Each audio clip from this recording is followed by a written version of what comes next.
습니다. 오늘은 저녁부터 북쪽에서 다가오는 기압골 영향으로 중부지방에 비가 오겠습니다. 밤새 비는 전북 북부와 경북 내륙으로 확대되겠고 내일 새벽까지 5mm 안팎의 비가 예상됩니다. KBS 1라디오 5시 뉴스 아나운서 박노원이었습니다. KBS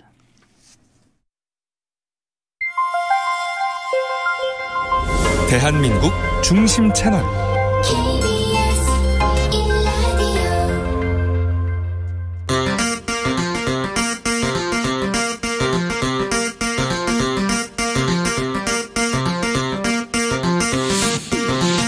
주진우 라이브.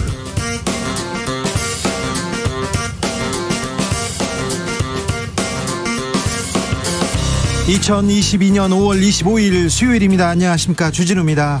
북한이 오늘 새벽 탄도미사일을 발사했습니다. 바이든 미 대통령이 다녀간 직후인데요, 올해 들어 벌써 17번째 도발입니다. 북한의 강대강 핵대 핵으로 맞서겠다, 이렇게 강경 메시지를 내놓았던 윤석열 대통령은 강력히 규탄한다고 즉각 이야기를 했습니다. 대통령실은 북한이 7차 핵실험 준비를 위해 준비가 다 끝난 상태라고 하는데요, 북한은 왜 핵실험을 하려고 할까요? 오늘 미사일 발사는 무엇을 의미할까요? 정세현 전 통일부 장관과 읽어봅니다. 한동훈 법무장관이 공직자 인사권을 쥐고 민정수석 역할까지 맡게 됐습니다. 한동훈의 법무부가 과거 안기부처럼 힘이 세질 수 있다, 야권에서 우려 목소리 나오고 있는데요, 장제원 의원은 우려를 겸허히 받아들여야 한다고 밝혔습니다. 한동훈 왕장관 우려, 소통용 논란 계속되는데요, 박주민 의원과 짚어보겠습니다. 경유 가격이 리터당 2,000원 넘어섰습니다. 휘발유 가격보다 비싸다면서요. 유가 계속 오르고 있습니다. 밀가루, 식용유, 채소 가격 계속 오릅니다. 안 오르는 게 없습니다. 월급 빼고요. 아이 성적도 마찬가지랍니다. 고물가, 고환율, 고유가, 정치권엔 어떤 묘책 내놓고 있을까요? 지방선거에서 민생경제 잡을 후보는 누굴까요? 지방선거의 막판 변수, 그리고 민생경제 어떻게 잡을 수 있을지 이슈 티키타카에서 짚어보겠습니다. 나비처럼 날아 벌처럼 쏜다. 여기는 주진우 라이브입니다. 오늘도 자중차에 겸손하고 진정성 있게 여러분과 함께 하겠습니다. 경유 가격이, 휘발유 가격이 2,000원을 넘어섰습니다. 2,400원, 500원 하는 것도 있어요. 이런 분들도 많습니다. 올라도 너무 많이 오르는데요, 장바구니 물가도 심상치 않습니다. 앞으로 더 오른다고 하니 걱정이 앞섭니다. 여러분은 어디서 물가 올랐구나, 정말 많이 올랐구나 느끼고 계신지요? 알려주십시오. 물가 좀 잡아주세요, 좀 비책이 있거나 이거 좀 해주세요 하는 게 있으면 정치권에 좀 전달해 주십시오. 저희가 크게 외치겠습니다. 샵 9730, 짧은 문자 50원, 긴 문자 100원, 콩으로 보내시면 무료입니다. 보내주시면 저희가 크게 외치겠습니다. 조금이라도 보탬이 되도록 노력하겠습니다. 그럼 주진우 라이브 시작하겠습니다.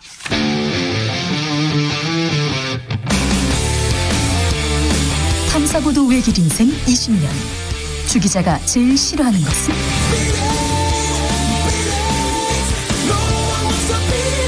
이 세상에서 비리와 부리가 사라지는 그날까지, 오늘도 흔들림 없이 주진우 라이브와 함께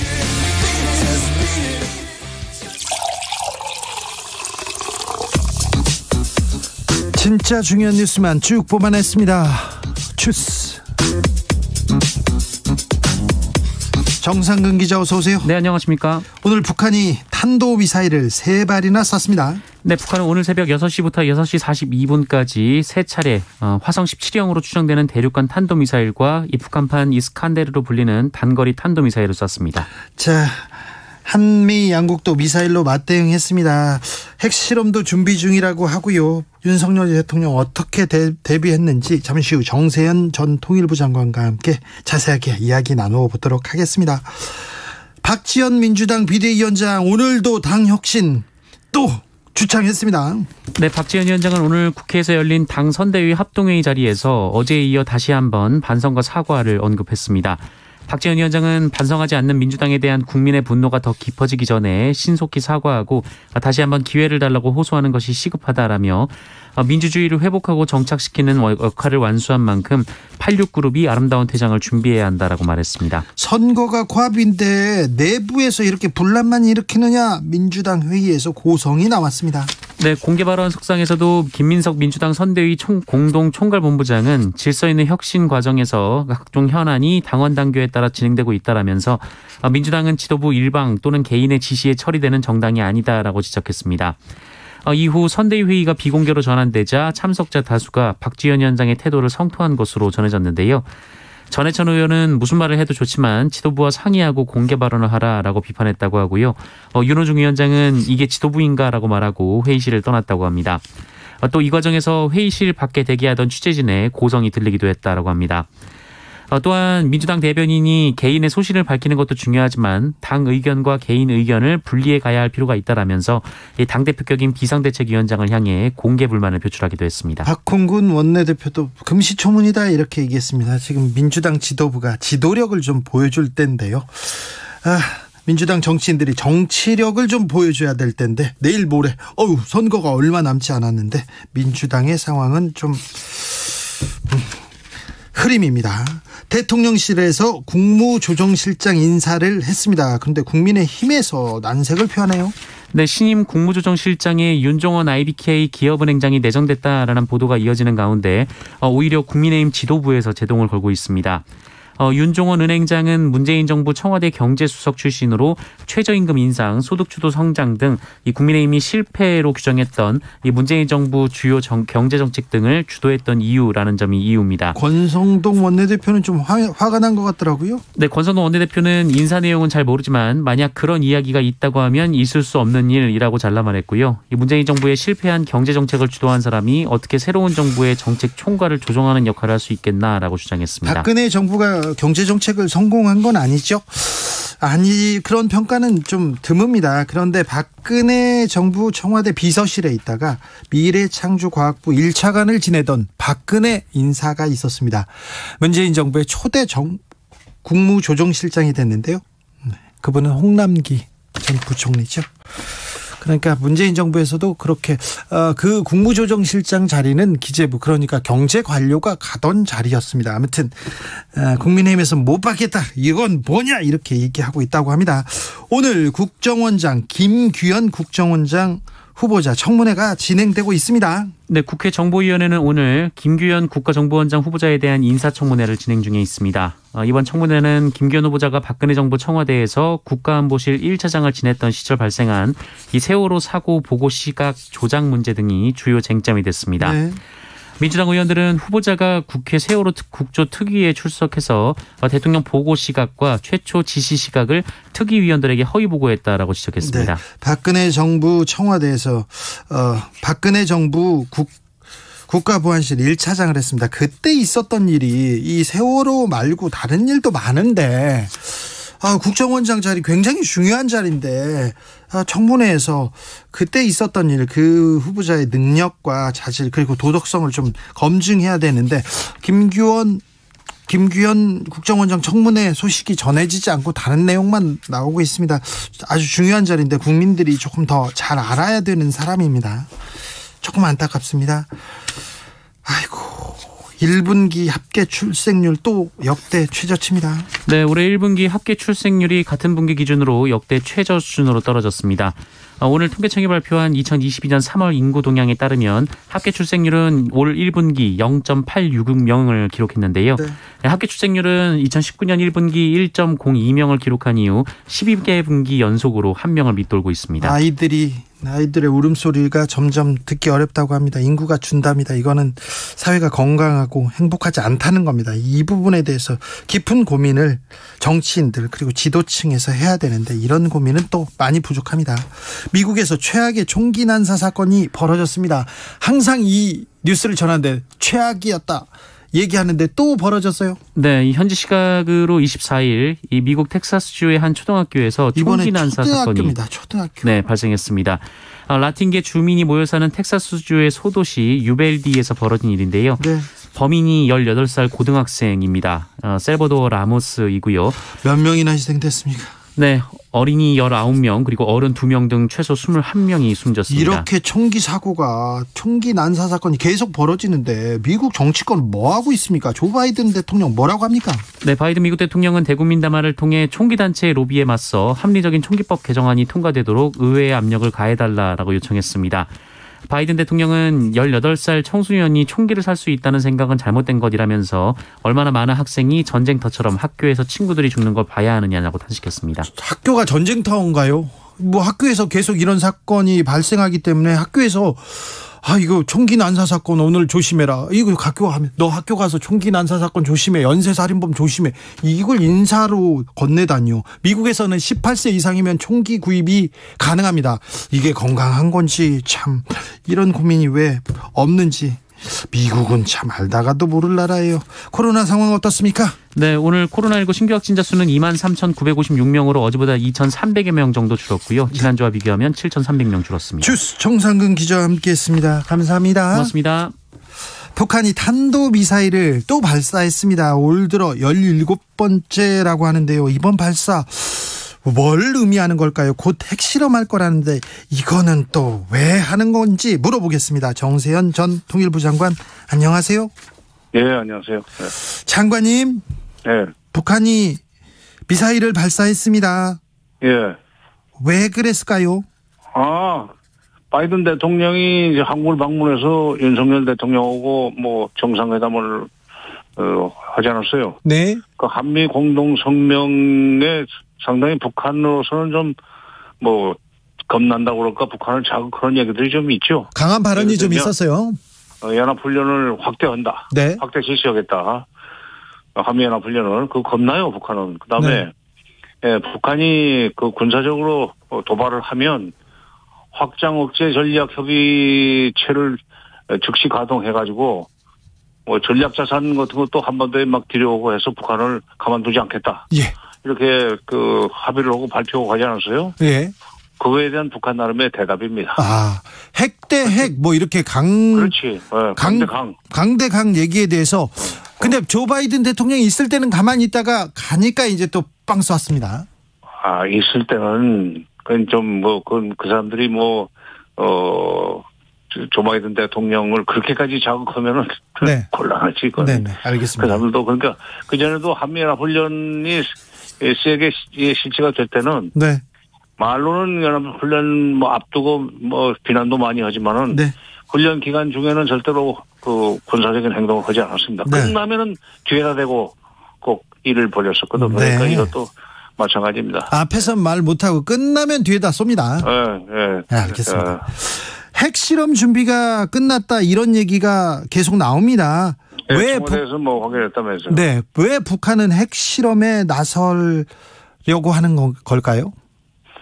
이번에 하면은 아마 핵폭탄을 큰 걸 그 핵폭파 시험하는 게 아니라 아마 경량화, 소형화된 핵폭탄 폭파 시험을 하지 않겠나 하는 그 분석들이 많죠. 예. 소형화, 경량화 그 핵폭탄을 만든다는 얘기는 사거리가 짧은 그러니까 탄두가 짧은 미사일, 작은 미사일에도 실어서 핵폭탄을 쓸 수 있다는 얘기이기 때문에 400km, 600km짜리 짧은 전술 미사일. 네. 그런데 실게 되면 우리가 굉장히 위험하죠. 네. 남쪽을 향해서 그걸 쏠 수 있다는 얘기가 되기 때문에 사실은 ICBM은 대미용이고. 네. 짧은 사거리가 400km, 600km밖에 안 되는 미사일은 대남용이라고 봐야 되는데, 그런 400km, 600km 자리에 실을 수 있는 핵탄두 폭파 시험에 좀 들어가려고 그런 것이 아닌가. 풍계리. 겁나죠. 그렇죠. 풍계리 실험장에서 하겠죠. 그렇죠. 지금 거기 청와대 발표를 보니까 그거 말고 또 어디 또 뭐가 있는 것처럼 얘기를 하던데. 네. 일단 풍계리 핵실험장 갱도 3번 갱도 입구를 개보수를 했으니까. 네. 거기서 하겠죠. 예. 그러니까 함경북도에서는 핵실험하고. 네. 평안북도 그 동창리에서는 미사일 쏘고 지금 이번 쏜 것은 평양 북쪽에 있는 순안공항 근처에서 쐈다고 그러지만 네. 동창리 쪽에 그 미사일 발사장도 확장 개보수를 지금 하고 있어요. 아직 덜 끝난 것 같아요. 네. 만약 그게 되면은 아마 그 하루가 멀다 하고 핵실험을 아니 미사일 발사를 하는 그런 식의 아주 그 도발의 연속 행위를 할 것 같습니다. 지금 이 한미 공동성명, 정상 공동성명의 내용에 대해서 북한이 사실 어떤 점에서는 굉장히 쫄은 것 같아요. 굉장히. 북한이 쫄았습니까? 그러니까 더 세게 건드리면 나도 가만히 있지 않겠다는 메시지를 지금 보낸 거예요. 그 세 가지 쏘았다면서요. 네. ICBM 하나. 네. 그다음에 SRBM 그러니까 그 단거리 미사일 탄도탄. 네. 그다음에 그보다 사거리가 짧은 거 그거는 실패한 것 같은데. 네. 섞어서 쏜 것도 처음이에요. 아, 그래요? 남한, 일본, 미국을 다 겨냥한 거라고 봅니다. 네. 그럴 것 같습니다. 네. 쫄았다는 거는 위축됐다 이렇게 지금. 그렇지. 그 점잖은 말로는 그 위축이지. 어려워. 근데 이제 세종대왕은 쫄았다는 말을 좋아하겠지. 알겠어요. 네. 저명하신 분께서. 네. 알겠습니다. 아무튼 우리 군도 즉각 대응에 나섰습니다. 우리도 뭘 쏜 것 같고요. 윤석열 대통령의 NSC 소집하고 강력 규탄했습니다. 정부의 대응은 어떻게 보십니까? 지난번 그 12일 날은 조금 잘 못했지만 6시 그다음에 6시 37분, 6시 42분 연달아 쏘니까 네. 7시 30분에 NSC 회의를 대통령이 직접 주재하고 주재했다면서요. 네. 잘한 건데. 네. 그러나 10사람이 한 도둑 한 명을 못 지킨다고. 예. 이거 대비 철저하게 하지만 그 틈살 노래 가서 일 저질러 버린 뒤에 북한이 사고 친 뒤에 거기다 그 비슷한 데다가 미사일 쏘고 지대지 미사일 쏘고 하면 모릅니까? 네, 네. 처음부터 그런 일을 하지 않도록 만드는 게 중요하지. 네.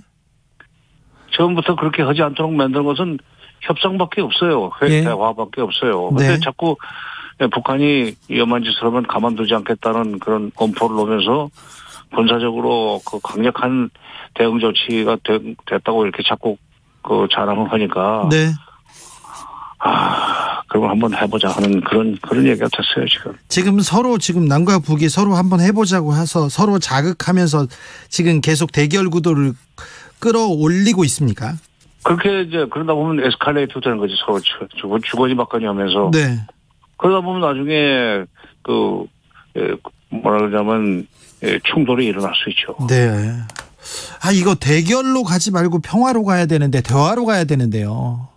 근데 지금 윤석열 정부가 처음부터 북한에 대해서는 이제 뭐라고 그래야 되나 굴종을 하지 않겠다고 그러든가 대결을 매달리지 않겠다고 그러든가. 네. 대화를 매달리는 걸로 생각을 하고 있으니 그러면서 하여튼 강력한 대응 조치 그다음에 한미동맹의 그 강화. 예. 이걸 통해서 북한이 일을 벌이지 못하겠다고 호언장담을 했는데. 네. 그럼 바로 사고 치지 않았어요. 그렇죠. 나쁜 대화, 나쁜 평화는 없는 것 같습니다. 우크라이나에서 보듯 전쟁이 나거나 대결하면 절대 안 되죠. 그럼요. 네. 4392님께서 북한 국민들 코로나로 힘든데 왜 자꾸 미사일을 쏘는 겁니까? 이렇게 얘기하면. 아니, 북한 사람들이 자기 인민들 챙기지 않는다고 욕하지 않습니까? 우리 쪽에서. 네. 그런 사람들이에요. 그건 관계없어요, 그 사람들. 네. 왜냐면 코로나 때문에 사람들이 한쪽에서 죽어나가도. 네. 미국이 자기네들을 군사력을 실지 모른다는 불안감이 더 크기 때문에. 네.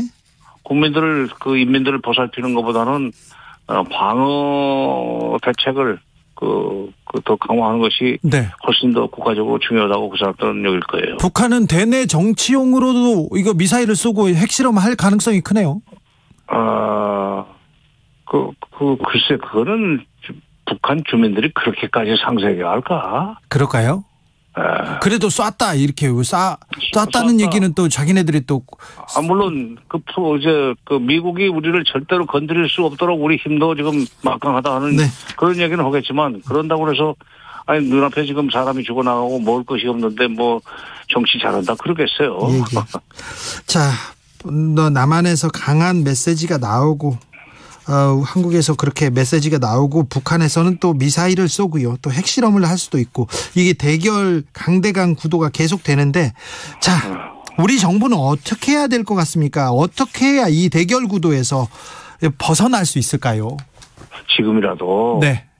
미국과 긴밀하게 협의를 해서 북한이 핵을 포기할 수도 있는, 포기할 수밖에 없는 그런 반대급부를 주도록 미국을 설득해 나가야 된다. 그렇게 해서 먼저 틀을 닦아놓고 협상을 시작해야죠.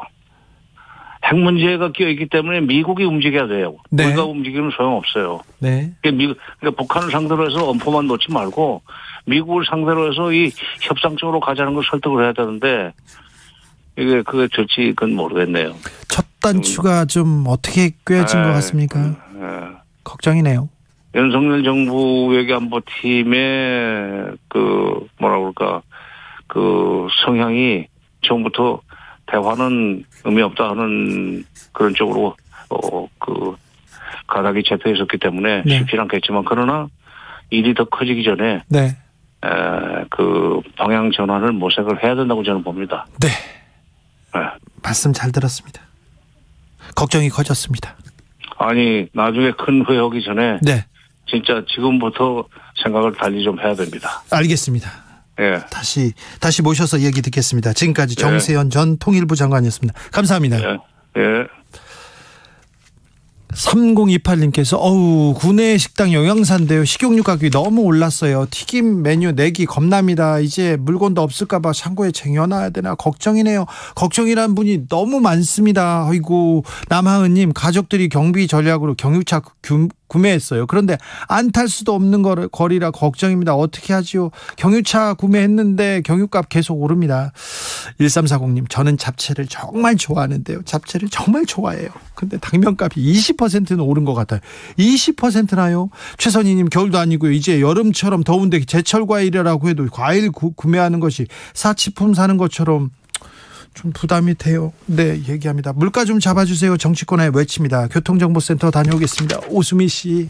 네, 이 시각 교통정보입니다. 일찍부터 시작된 퇴근 정체 속에 돌발 소식들도 곳곳으로 들어오고 있습니다. 서울 시내 강변북로 일산 방향으로 서강대교를 지나서 2차로에 추돌 사고가 났고요. 여파로 정체입니다.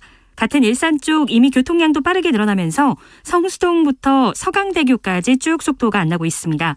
분당 수서로 서울 쪽으로는 복정에서 탄천 1교까지 밀리고 있는데요. 이 사이 수서를 지나서 3차로에는 고장난 차도 정차해 있어 지장을 받고 있고요. 강남 순환로 금천 방향으로도 신림 나들목 진출램프 1차로에 고장난 차가 서 있어서 여파로 정체입니다. 서해안고속도로 서울 쪽 서평택부터 화성휴게소까지 10km나 밀리고 있고 다시 매송에서 주춤하고 일찍에서 금천까지도 정체입니다. KBS 교통정보센터였습니다.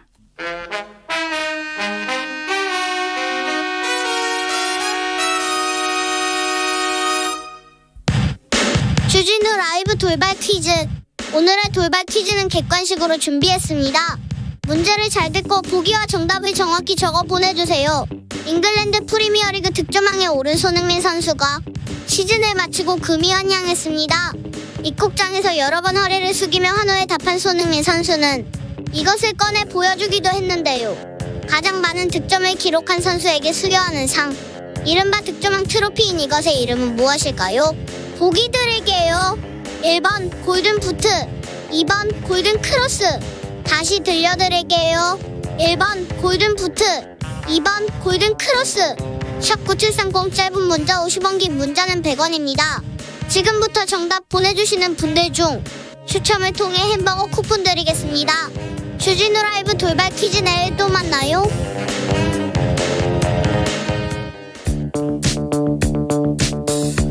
대한민국 정치의 새로운 100년을 준비한다. 21세기형 국회 싱크탱크 정치연구소 전앤장. 수요일에는 국민의힘에 보냅니다. 특급 족집게 정치 컨설팅 장성철 대구 가톨릭대 특임교수 어서 오세요. 네, 안녕하세요. 장성철입니다. 국민의힘 순천갑 당협위원장 천하람 변호사 어서 오세요. 예, 순천에서 선거운동하고 있어야 되는데 또 오늘 올라왔습니다. 아, 그렇습니까? 네. 선거운동 하다가 이렇게 올라오셨어요. 네. 예. 그래서 북한 탄도미사일 얘기는 아까 했고요. 한동훈 소통령 이거 우려하는 사람들이 많습니다. 어떻게 보십니까, 천하람? 예, 이게 글쎄요. 근데 이게 민주당에서는 좀 세게 걱정하시는 것 같고요. 오히려 이게 이런 식으로 해서 한동훈 장관을 점점 소통용으로 만들어주는 거 아닌가. 민주당이? 네, 민주당에서. 때리다가 키워준다? 똑같잖아요. 지난번에 추미애 장관께서 이제 윤석열 대통령 만들어주신 것처럼 이거 약간 사전선거 운동 아닌가, 민주당에. 그런 생각이 좀 많이 들고요. 한동훈을 위한? 예, 한동훈 장관을 위한. 그런데 네. 법무부 장관이 민정수석 그리고 공무원의 인사 검증 권한을 갖는 거는 너무 큰 힘을 한쪽에다 몰아주지 않습니까? 검찰 인사들이 너무 많지 않습니까? 그러니까 저는 그 비판 중에 타당한 부분을 몇 가지 얘기하자면은 네. 지금 대통령실이죠. 대통령실의 인사기획관이랑 공직기강 비서관이 전부 다 검찰 출신이에요. 검사 출신이죠.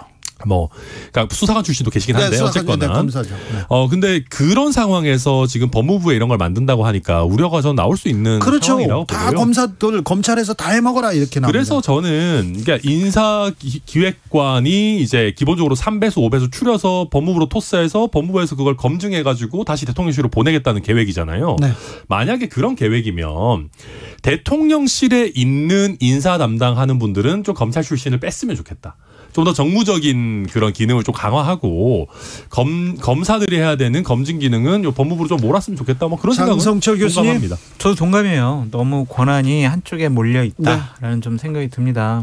한동훈 법무부 장관은 자타가 공인하는 윤석열 대통령의 핵심 측근, 신복 아닙니까? 네. 여기에 인사검증 권한까지 준다라는 것은 날개를 달아준 것이다. 네. 권력의 집중 현상이 발생이 돼서 결국에는 남용하지 않을까? 이것이 또는 한동훈 법무부 장관한테도 안 좋아요. 왜냐하면 인사검증은요. 네. 잘해야 본전이에요, 진짜. 그렇죠. 정말. 정확한 말씀이죠. 네. 아니, 그러니까 예를 들면은 누구 A라는 사람을 장관 후보자를 인사검증을 했어요. 그런데 딱 청문회 자리에 올렸어요. 터지죠. 나오죠. 네. 그럼 인사검증 누가 했어? 네. 그러면은 한동훈 법무부 장관 산하에 있는 그 기관에서 했는데요. 그렇게 되면은 한동훈 법무부 장관 제대로 못했네. 그러면은 그 사람을 임명한 윤석열 대통령에게도 바로 누가 되는 거예요. 네. 그래서 이게 그렇게 좋은 것만은 아닌 것 같다라는 생각이 듭니다. 그러니까 저는 근데 이제 이게 한동훈이라는 이름을 좀 가리고 보면 저는 제도적으로는 나쁘지 않다고 봐요. 그러니까 예전에 그 대통령실에서 인사수석이 이제 대충 추려가지고 민정수석에 토스해서 이런 식으로 왔다 갔다 했는데. 그럴 때 보면은 이게 누가 책임져야 되고 누가 뭘 잘못했고 이게 하나도 안 보여요, 밖에서. 네. 근데 이제 이런 식으로 좀 분업화를 하고 좀 이렇게 투명화가 아무래도 좀 더 되지 않을까라는 점에서 저는 나쁘지 않다고 보고, 이제 미국 같은 경우도 FBI를 갖고 있는 법무부에서 그런 검증을 한다고 하니까 제도적으로는 나쁘지 않은데 이런저런 너무 많은 권한을 법무부에서 갖고 가는 거 아니냐라는 우려는 불식시킬 필요가 있을 것 같습니다. 그리고 윤석열과 한동훈 그리고 그 다른 검사들이 아닙니까? 너무 일방통행. 이건 좀 우려스럽다. 그리고 그 대통령실에 있는 공직기강이나 법무비서관이 한동훈한테 노라고 얘기하기 쉽지 않아요. 안 됩니다라고 하면 되죠, 한국말로. 노라고는 얘기 못하고 안 됩니다. 그거 잘 안 됩니다. 검사 선배한테. 그리고 또 한동훈한테 그 이시원 주진우가 얘기를 할 수 있을까요? 에이, 그거 쉽지 않죠. 그래서 오히려 반대로 예를 들면 우리가 지금까지는 검증에서 뭐가 문제가 있어도 인사권자가 그냥 묻지도 따지지 말고 가자 해서 정무적으로 밀어붙이는 일이 있었는데, 한동훈 장관이 검증을 책임진다고 하면 법무부 이 검증단에서 문제가 있다고 한 사람을 무작정 임명하기는 또 어려울 수도 있다고 봐요. 네.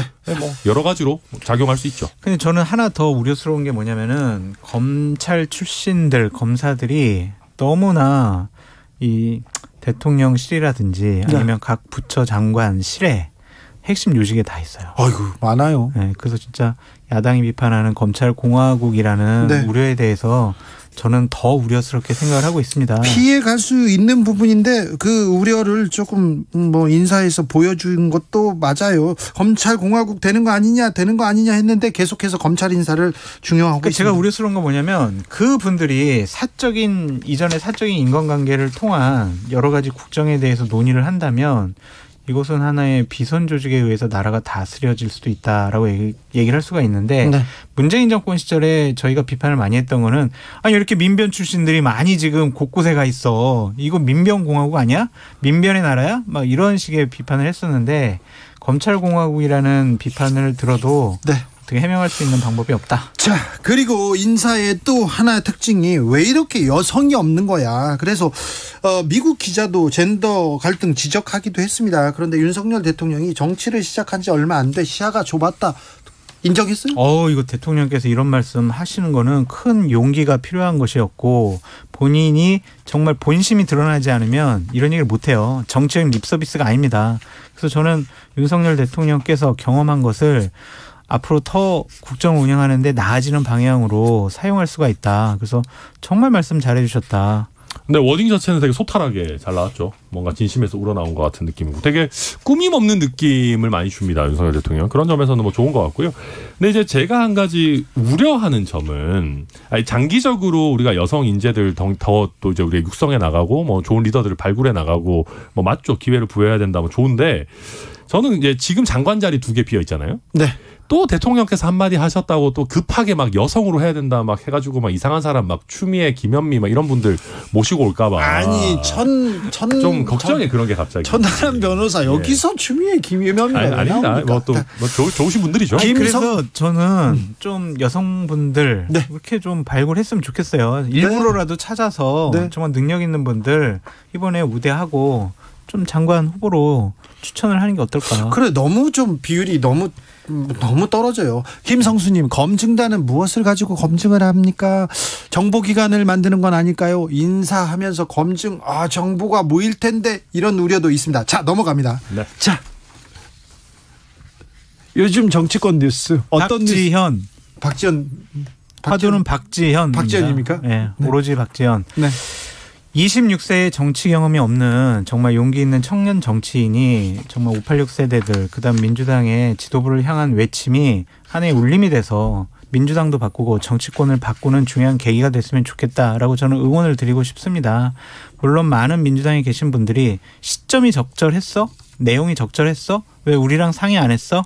이런 비판을 가하고 있지만 이러한 청년 정치인을 그 자리에 비대위원장 자리에 갖다 놓은 것은 그래 네가 청년의 눈으로 우리 정치권을 어떻게 개혁을 하고 어떻게 쇄신을 하는지 너의 목소리를 한번 말해봐. 자유롭게. 이렇게 요구한 거 아니에요. 그런데 오늘 아침에 보여준 민주당 여러 지도부의 모습들은 상당히 실망스럽고 이분들 아직 정신 못 차렸구나라는 생각이 듭니다. 교수님이 그렇게 하는 게 박지원 비대위원장 되게 힘들게 하는 거라니까요. 그래요? 요새 그럼 어떻게 하죠? 보수 패널들이 칭찬해 준다고 민주당 지지층에서 엄청 싫어하잖아요. 그럼 어떻게 하죠? 우리 뭐 박지원 물러나라 막 이렇게 해야 돼요 원래. 그래요? 예. 그렇게 해야지 우리가 박지원 비대위원장 도와드리는 거고. 근데 저는 냉정하게 봐서 시점이 너무 안 맞는 것 같은데. 그러니까 내용은 저도 공감하는데요. 이거를 대선 직후에 노선 투쟁을 했었어야 돼요. 우리 당이 갈 방향이 뭐냐. 예를 들면 더 강경하게 해서 이제 그 철험회 같은 분들 말하시는 것처럼 더 세게 개혁 드라이브를 걸어야 된다. 아니면 우리가 조금 더 이제 중도지향적으로 나아가야 된다. 이 노선 투쟁을 빨리 하고 네. 그거를 선거 한두 달은 남겨놓고 싸우고 뭐 하고 했었어야 되는데 한두 달이 별로 없었구나 원래. 예를 들면 이준석 대표 같은 경우도 옛날에 막 그 서로 노선 투쟁 하다가 막 부산 갔다가 순천 왔다가 뭐 제주 갔다가 막 난리였잖아요. 그럼에도 불구하고 그걸 하고 나서 재정비할 수 있는 시간적 여유가 있었는데 네. 지금 박지원 비대위원장은 보면 뭐 메시지 좋은데 이거 선거를 며칠 놔두고 할 일인가? 저는 그거는 솔직히 좀 의문입니다. 예. 그래서 과연 26세에 정치 경험 없는 네. 여성 정치인이 과연 혼자서 이런 판단을 했을까? 라는 좀 생각은 들어요. 약간 이제 민주당에서도 이거 인사 검증 논란 나오더라고요. 왜요? 박지원 비대위원장 누가 모시고 온 거냐. 아니 그러면서 거기서 또 2차 충돌이 이어지고 있는데요. 네. 민주당은 지금 선거가 코앞인데 이런 얘기를 지도부 간 회의에서 이렇게 나온다는 거 보면 민주당 지지자들은 민주당만 보면 눈물이 난다 이렇게 얘기하는 분들도 많습니다. 근데 대선에서 패배한 정당은 이런 혼란을 겪을 수밖에 없다라고 말씀을 드리고 지금 민주당의 가장 큰 문제점은 두 가지인데 하나는 이러한 상황을 정리해 줄 큰 어른이 없어요. 그래도 예전에는 뭐 문희상 뭐 이런 분들이 또 외곽에도 어른들이 있어서 잘못하면 좀 이재명 후보가 지금 구심점이지 않습니까? 이재명 후보가 구심점이어야 되는데 이번엔 출마를 해버렸잖아요. 그래서 당사자가 돼버렸어요. 그래서 민주당의 다른 계파 분들이 이재명 후보를 견제하는 거죠. 그러니까 지금 이렇게 지도부가 상당히 갈등하고 혼란스럽고 난맥상을 보이는 거죠. 출마 안 했다고 또 견제를 안 할까요? 출마 안 했다고 또 이런 논란이 없었을까요? 아니 뭐 무조건 있었을 겁니다. 뭐 원래 내부 싸움이 더 무서운 법이니까요. 예. 근데 이제 방금 장 교수님 말씀 잘해 주셨듯이 이재명 후보가 개항을 해서 안정적으로 이기고 있었다면 훨씬 더 당 중앙의 이슈에 대해서 목소리를 내시고 또 자기가 좀 컨트롤을 하실 수 있는 부분이 컸을 거예요. 근데 지금 개항에서 상황이 녹록치가 않다 보니까 중앙 이슈에 대해서 적극적으로 개입하기 어려운 거거든요. 그렇게 되면 또 개항은 뭐 쉽게 보는 거냐 이런 논란이 다시 나오기 때문에 그래서 지금 아무도 정리해 줄 사람이 없어요. 그러니까 그리고 좀 슬픈 문제는 민주당에서 조금 뭐랄까요. 저희가 봤을 때 좋은 방향으로 얘기해 주시는 뭐 박용진 뭐 이런 분도 있잖아요. 뭐 이상민 이런 분들이 지지층에서 너무나 비토정서가 커요. 이분들이 무슨 말을 하면 오히려 박지원 비대위원장이 욕을 먹는 그런 구도로 가고 있고 이상민 의원 같은 경우는 굉장히 훌륭한 분인 것 같은데 제가 봤을 때는 이번에 의장 선거 출마하셨는데 2표 받으셨더라고요. 네. 그런 것들 보면 이게 지금 민주당의 지지층 정서 자체가 박지원 비대위원장이 뚫고 나가기는 너무 좀 힘든 상황이 아닌가 싶은 생각이 듭니다. 지금 민주당의 핵심 지지층이 당심을 대변하는 것인가? 또 민심을 대변하는 것인가? 또 여기에서도 또 논란이 있는데 당심을 대변하는 정당은요. 선거에서 이길 수가 없습니다. 그 정당은 그냥 하나의 계파의 구락부라고 볼 수가 있지 대중정당을 취해야 될 그런 바람직한 모습은 아니라고 생각이 들거든요. 불과 몇 달 전, 몇 년 전에 참 국민의힘이 이런 얘기를 할 수 있었을까 그런 생각도 좀 해봅니다. 국민의힘 같은 경우에는 2016년 총선부터 4번의 큰 선거에서 졌기 때문에 계파가 없어졌어요. 그러니까 국민의힘 2007년도서부터 친이 친박이 그냥 막 서로 죽일 듯이 싸워가지고 친이 친박은 없어도 지금 친윤 있지 않습니까? 그러니까 지금 그 친윤이요 2020년에 공천을 통해서 친이 친박이라는 계파를 없앴기 때문에 윤석열이라는 외부에 있는 강력한 대선 후보를 끌어들여서 대통령으로 만든 거 아니에요. 정권 교체시킨 거 아니에요. 네. 그럼 당연히 친윤은 있죠. 그런데 그것이 갈등을 불러일으킬 만한 다른 세력들 간의 싸움은 없다 이거죠. 계파 간의 아직 갈등. 국민의힘은 그런 계파 갈등이 보이진 않습니다. 그러니까 저희가 어찌 보면 불행 중에 다행인 거는 저희는 크게 졌습니다. 지방선거도 막 참패하고 지난 총선 뭐 생각만 해도 저도 눈물이 흐릅니다마는 진짜 참패했거든요. 그 과정에서 구태라고 할 만한 분들이 많이 썰려 나갔습니다. 그래서 뭐 새로운 인물이 들어와서 활동할 수 있는 공간도 많이 열렸고요. 저희가 자유한국당 때 보면요. 엄청 결집돼 있었어요. 그러니까 더 빡세게 오른쪽으로 가자라고 하는 사람은 없어졌습니다. 결과를 보고. 근데 민주당은 0.73% 지고 나니까 방향을 못 정하는 것 같아요. 크게 졌으면 바뀌었을 텐데. 그러니까 이게 제가 안타깝고 아쉬운 게 뭐냐면 진 정당은요 끊임없이 개혁하고 혁신하고 내부 수리를 해야 되는데 지금 민주당의 모습은 봉합이에요. 봉합. 예. 그 결국에는 뭐 비대위원장도 586이고 대선 패배에 책임 있는 사람이고 박홍근 원내대표도 586이고 대선 패배에 있는 사람이거든요. 개혁과 혁신이 지연되면은요 정당은 미래가 없습니다. 워로멜론님께서 민주당을 이렇게 정비할 어른이 필요한 거 아니냐 이 부분에 대해서 어른들 이런 게 보수 정치 아닌가요? 이제 좀 달라져야 하는 거 아닌가요? 그러니까 보스가 아니라 그 각 계파들이 그래도 이 분의 어른의 얘기라면 자신들의 사적인 이익, 계파의 이익은 접어놓고 네. 당을 위해서 국민을 위한 정치를 해야 된다라는 명분과 당위성에 힘을 합쳐야 되는데 네. 지금은 그렇지가 않잖아요. 솔직히 박지원 비대위원장이 한 얘기들 틀린 게 뭐가 있냐고요. 네. 다 옳아요.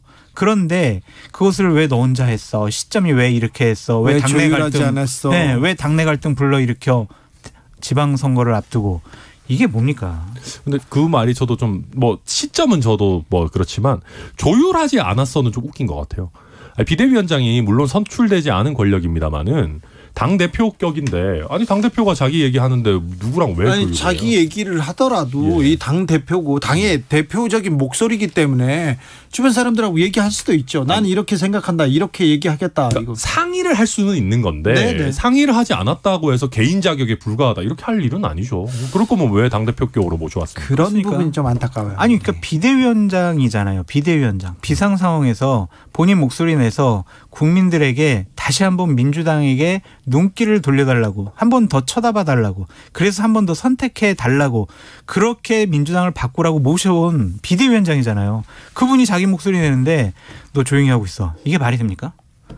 네. 차라리 처음부터 그냥 비대위원 정도로 모셔오거나 뭐 그러든지 이게 너무 좀 제가 봤을 때는 처음부터 잡음이 날 수밖에 없는 근데 제가 되게 우려스러운 것은 뭐냐면은 박지원 비대위원장이 대략 2주 전에 네.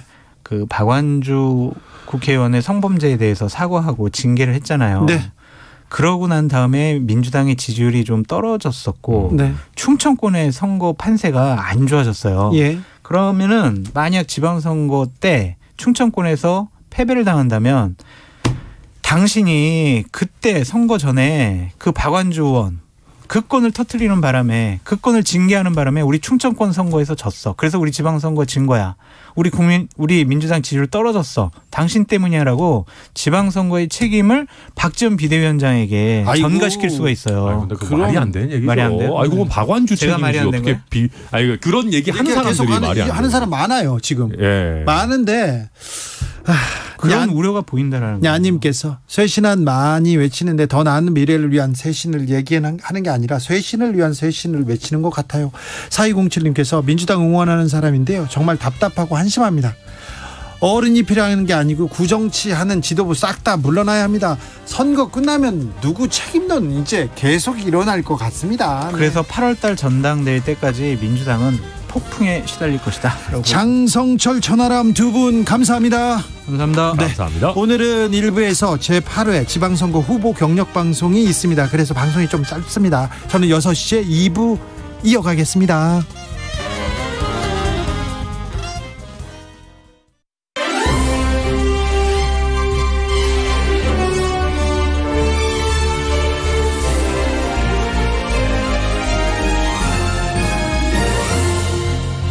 제8회 전국 동시지방선거 후보 경력방송. 이 프로그램은 공직선거법 제73조에 따라 KBS가 실시하는 선거방송입니다. 서울특별시장 후보자입니다. 기호 1번 더불어민주당 송영길 59세 변호사 연세대학교 상경대학 경영학과 졸업 전 더불어민주당 대표 전 5선 국회의원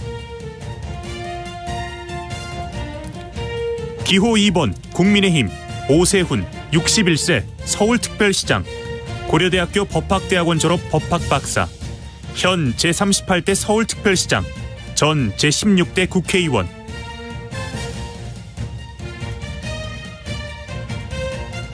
기호 3번 정의당 권수정 48세 서울시의원 충남대학교 물리학과 졸업 현 서울시의원 전 아시아나항공 노동조합 위원장 기호 4번 기본소득당 신지혜 34세 정당인 이화여대 사회학과 졸업 복수전공 여성학 전 2021 서울특별시장 보궐선거 후보 현 기본소득당 상임대표 기호 5번 무소속 김광종 59세 정치인 서울대학교 외교학과 졸업 현 아리랑당 창당추진위원회 대표 전 아리랑당 창당준비위원회 대표 인천광역시장 후보자입니다.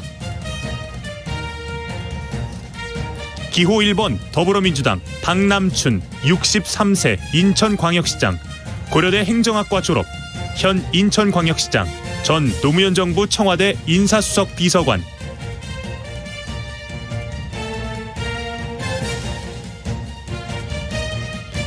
기호 2번 국민의힘 유정복 64세 정당인, 연세대 대학원 정치학과 박사과정 수료, 전 인천광역시장, 전 행정안전부 장관.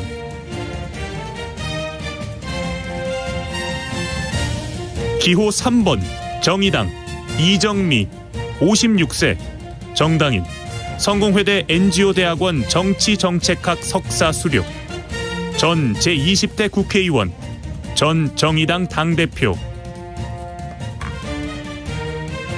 기호 4번 기본소득당 김한별, 28세 정당인, 부천대학교 컴퓨터정보보안과 졸업, 전 민주노총 공공운수노조업종본부 조직부장, 현 기본소득당 인천광역시당 상임위원장. 경기도지사 후보자입니다. 기호 1번 더불어민주당 김동연, 65세 정당인, 미국 미시간 대학원 정책학 박사 졸업, 전 경제부총리 겸 기획재정부 장관, 전 아주대학교 총장.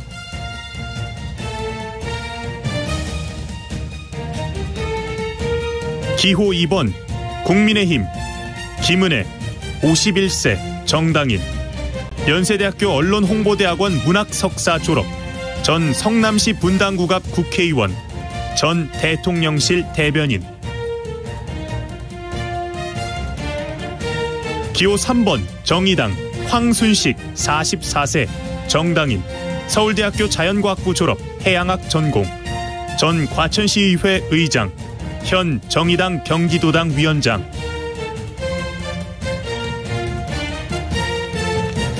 기호 4번 기본소득당 서태성, 36세 정당인, 서울대 행정대학원 행정학과 석사과정 재학 중, 전 기본소득당 용해인 국회의원 선임 비서관, 전 경기도 기본소득위원회 시민참여위원. 기호 5번 진보당 송영주, 49세 정당인, 성공회대 시민사회복지대학원 석사 졸업, 전 7대, 8대 경기도 의원, 전 경기도의회 건설교통위원회 위원장. 기호 6번 무소속 강용석, 52세 변호사, 미국 하버드대 법학 석사 졸업 8개월, 전 18대 국회의원, 현 법무법인 넥스트로 대표 변호사.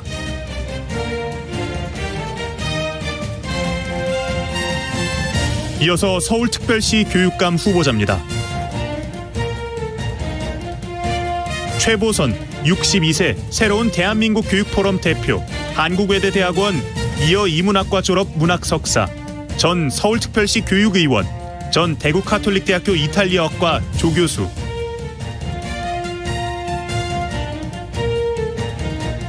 윤호상, 63세 한양대학교 교육대학원 겸임교수, 숭실대 일반대학원 평생교육학과 교육학 박사, 전 중고등학교 교장, 전 서울 서부교육지원청 교육지원국장. 조희연, 65세 서울특별시 교육감, 연세대학교 대학원 사회학과 졸업 문학 박사, 전 20대 서울특별시 교육감, 현 21대 서울특별시 교육감.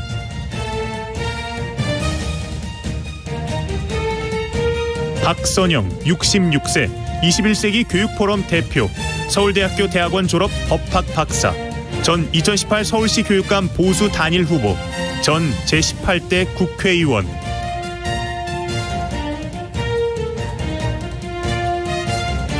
강신만, 59세 교장제도 혁신모임 대표, 서울대학교 사범대학 체육교육과 졸업 체육학사, 현 서울교육감 추천 민주시민사회협의회 추천 후보, 전 전국교직원 노동조합 부위원장.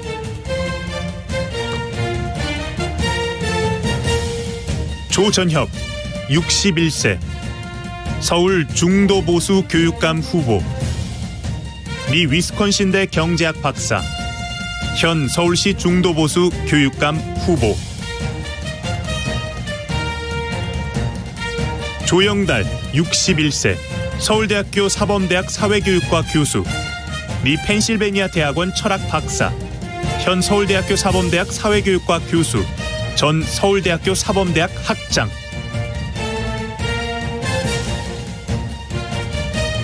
인천광역시 교육감 후보자입니다.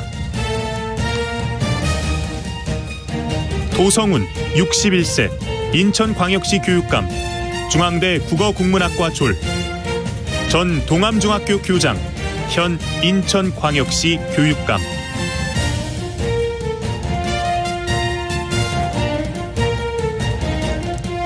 최계운 67세 인천대학교 명예교수, 미 콜로라도 주립대 토목공학 박사 4년 졸업, 전 인천대학교 교수, 전 한국수자원공사 사장.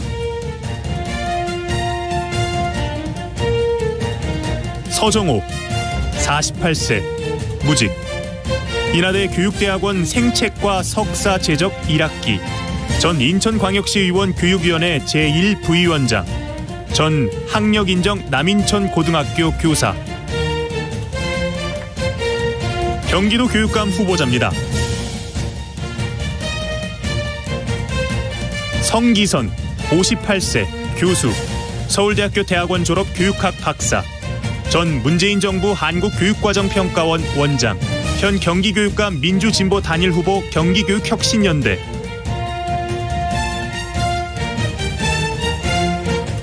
임태희 65세 무직, 서울대학교 대학원 졸업 경영학 석사, 전 청와대 대통령실장, 전 국립한경대학교 총장.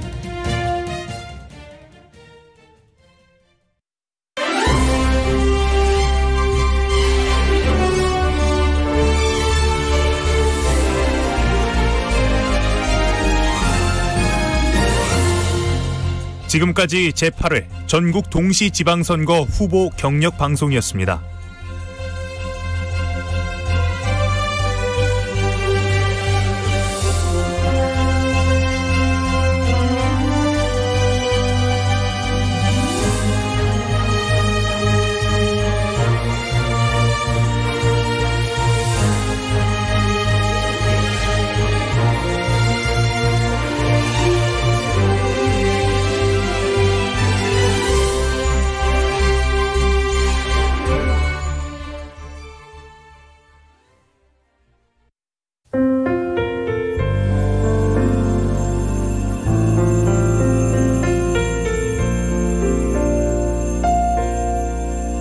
KBS 라디오 연중기획 희망충전 대한민국 483번째 이야기.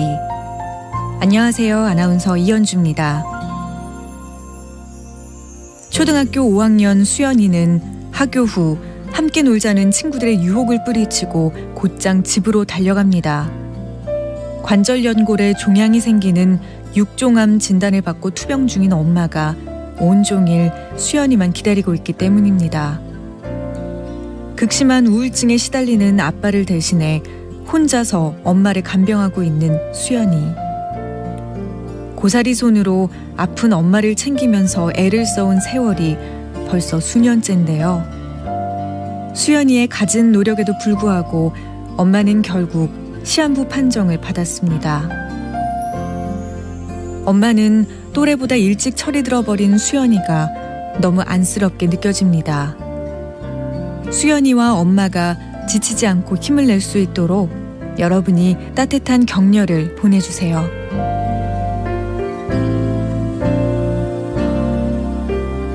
여러분의 따뜻한 손길이 희망의 빛이 됩니다. ARS 060-700-1580 060-700-1580 한 통화 3,000원으로 희망을 선물해 주세요. KBS 라디오 연중기획 희망충전 대한민국은 초록우산 어린이재단, 인탑스 주식회사, 그리고 청취자 여러분과 함께합니다. ARS 060-700-1580 한 통화 3,000원입니다.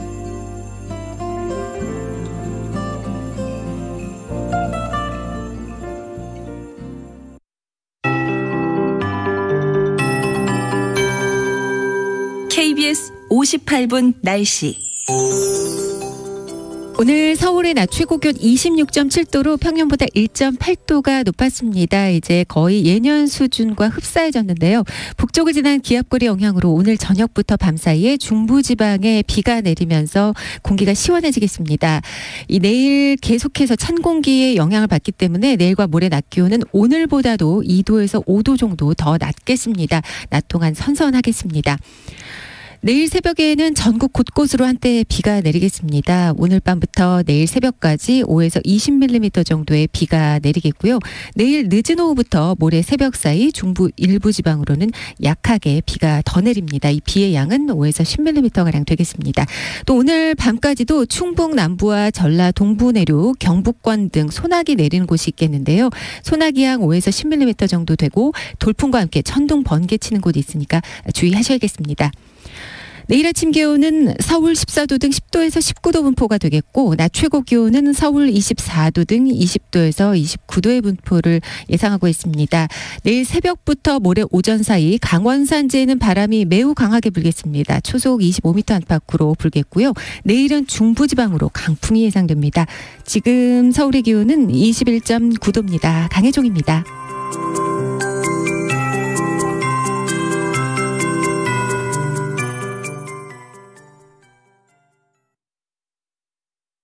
정성을 다하는 국민의 방송 KBS가 6시를 알려드립니다.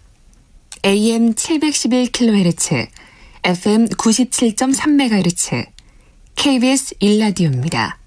HLKA.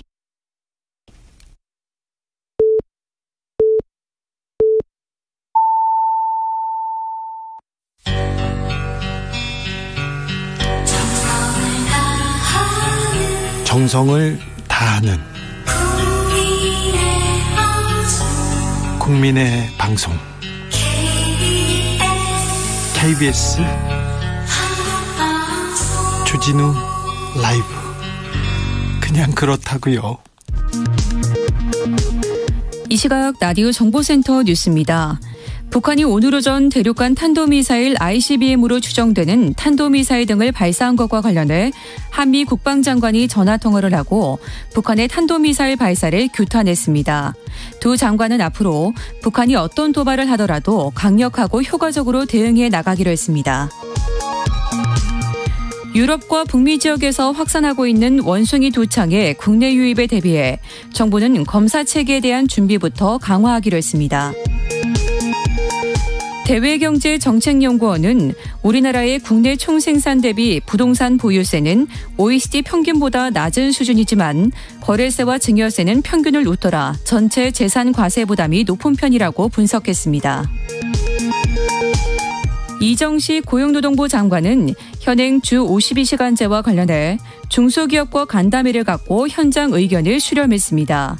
고용부는 실근로시간은 꾸준히 단축하되 현실에 맞지 않은 경직적인 제도는 과감하게 고쳐나갈 계획이라고 밝혔습니다. 미국 텍사스주 초등학교에서 현지 시간 24일 총기 난사 사건이 발생해 최소 19명의 어린이가 숨지는 참사가 일어났습니다. 이번 사건으로 현재까지 어린이 19명과 어른 2명 등 최소 21명이 숨진 것으로 알려졌습니다. 지금까지 라디오 정보센터 뉴스 정한나였습니다.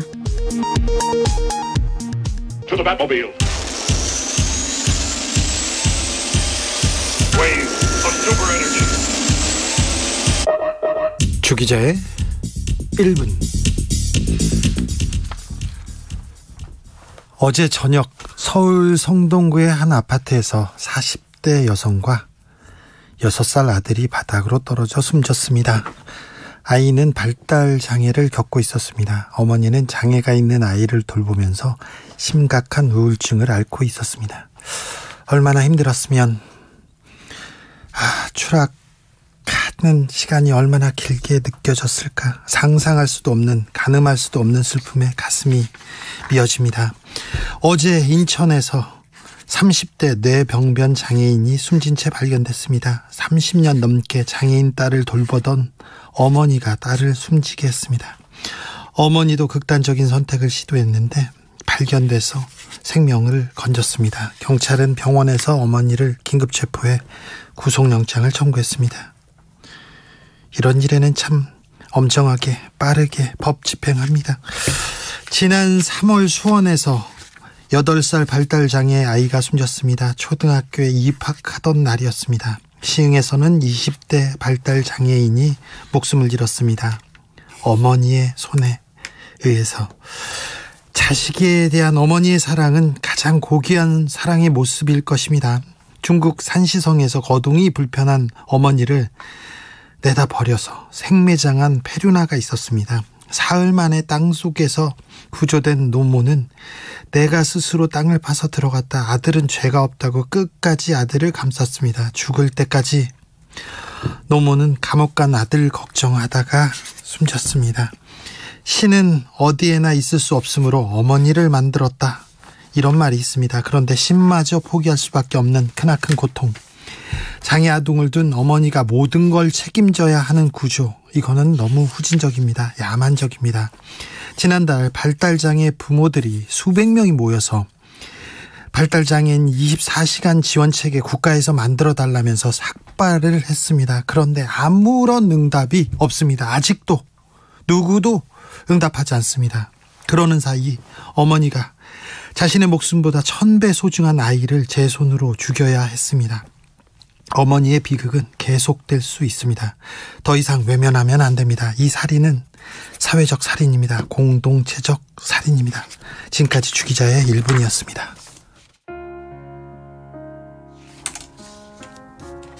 영화 시에서 나왔죠. 박기영의 아네스의 노래. 그곳은 어떤가요? 얼마나 적막하나요? 저녁이면 여전히 노을이 지고 숲으로 가는 새들의 노랫소리 들리나요?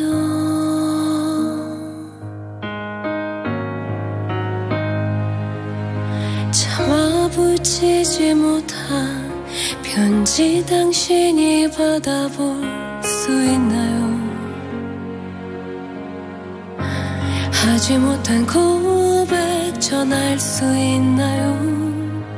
시간은 흐르고 장미는 시들까요?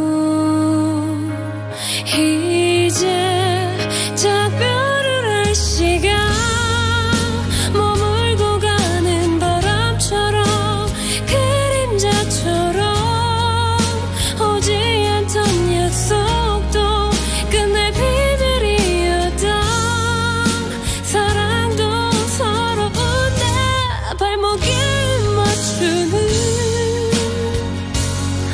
풀잎 하나 나를 따라온 작은 발자국.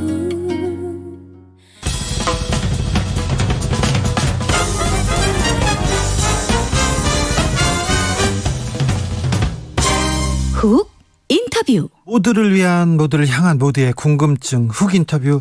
한동훈 법무부 장관 임명 후 논란과 우려 끊이지 않습니다.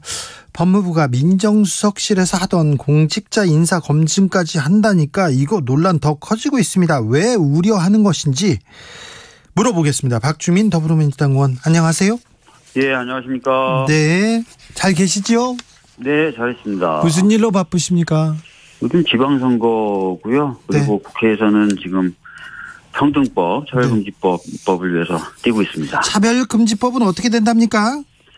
오늘 한 15년 만에 국회에서의 첫 논의가 시작됐어요. 이제서 첫 논의입니까? 예, 공청회를 시작으로. 이제 첫 공청회입니까?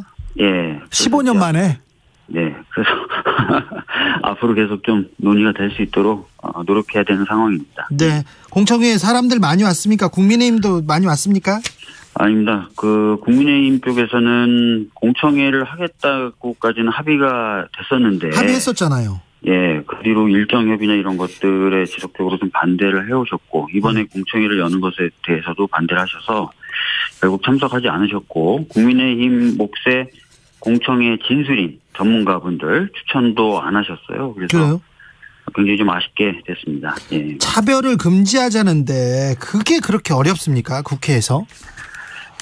많은 분들이 이제 차별금지법 이 평등에 관한 법률에 대해서 오해하고 계신데, 이 법은 어떤 표현행위라든지 뭐 생각이라든지 이런 걸 처벌하는 내용이 전혀 없는 법이거든요. 네. 특정한 영역에서 차별적 취급을 하는 그런 부분에 대해서만 권고라든지 이런 것들을 통해서 바로 잡아나가는 그런 법인데 하여튼 그런 것들을 알려나가는 과정이 있고요. 네.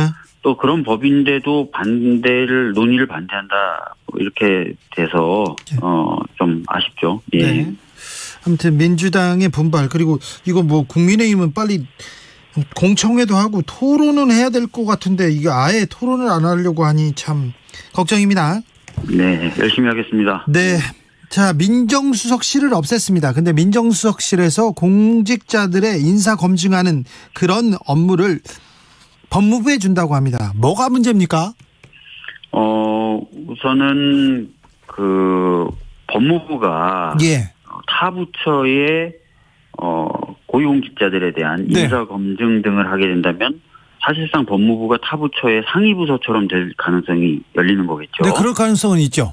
예, 그렇기 때문에 이게 과연 국가 체계라든지 이런 것에 맞느냐라는 질문이 나올 수밖에 없을 것 같고요. 네. 두 번째는 아시다시피 법무부는 이제 검찰을 통제함으로써 이제 수사에 영향을 미칠 수 있습니다. 네. 근데 거기에 이제 인사검증을 명목으로 정보 수집 권한까지 주는 거거든요. 그렇죠. 정보가 있어야 검증을 할 거 아닙니까? 예. 그러면 법무부가 검찰의 수사부터 시작해서 기소까지 영향을 미칠 수 있고 또 정보 기능까지 갖게 되면서 굉장히 무소불위 권력이 될 가능성이 있고요. 특히 문재인 정부에서는 법무부를 좀 검찰과는 좀 별개의 조직으로 만들려고 법무부의 탈검찰화를 진행했지 않습니까? 네, 문민화. 네. 그러니까 법무부의 주요 보직들을 예전에는 검사들이 했었었는데 현직 네. 검사들이 예. 그거를 하지 못하게 하면서 사실상 법무부와 검찰이 좀 분리시켜놨는데 이 탈검찰화를 후퇴시키는 가운데 이렇게 되고 있기 때문에 네. 결과적으로 검사가 법무부에 막대한 영향력을 행사하고 그 법무부가 방금 말씀드렸던 대로 타 부처의 상위 부서가 되면서 수사부터 정보 수집 권한까지 다 가지게 되는 그런 권력의 초집중화가 이루어질 가능성이 있어 보이는 점 이런 네. 것들이 문제입니다. 예. 대통령이 직접 관할하던 인사권을 법무부한테 준다. 그런데도 우려가 이렇게 크다. 또 한동훈 법무장관에 대한 우려가 큰 것 같습니다. 민주당에서는.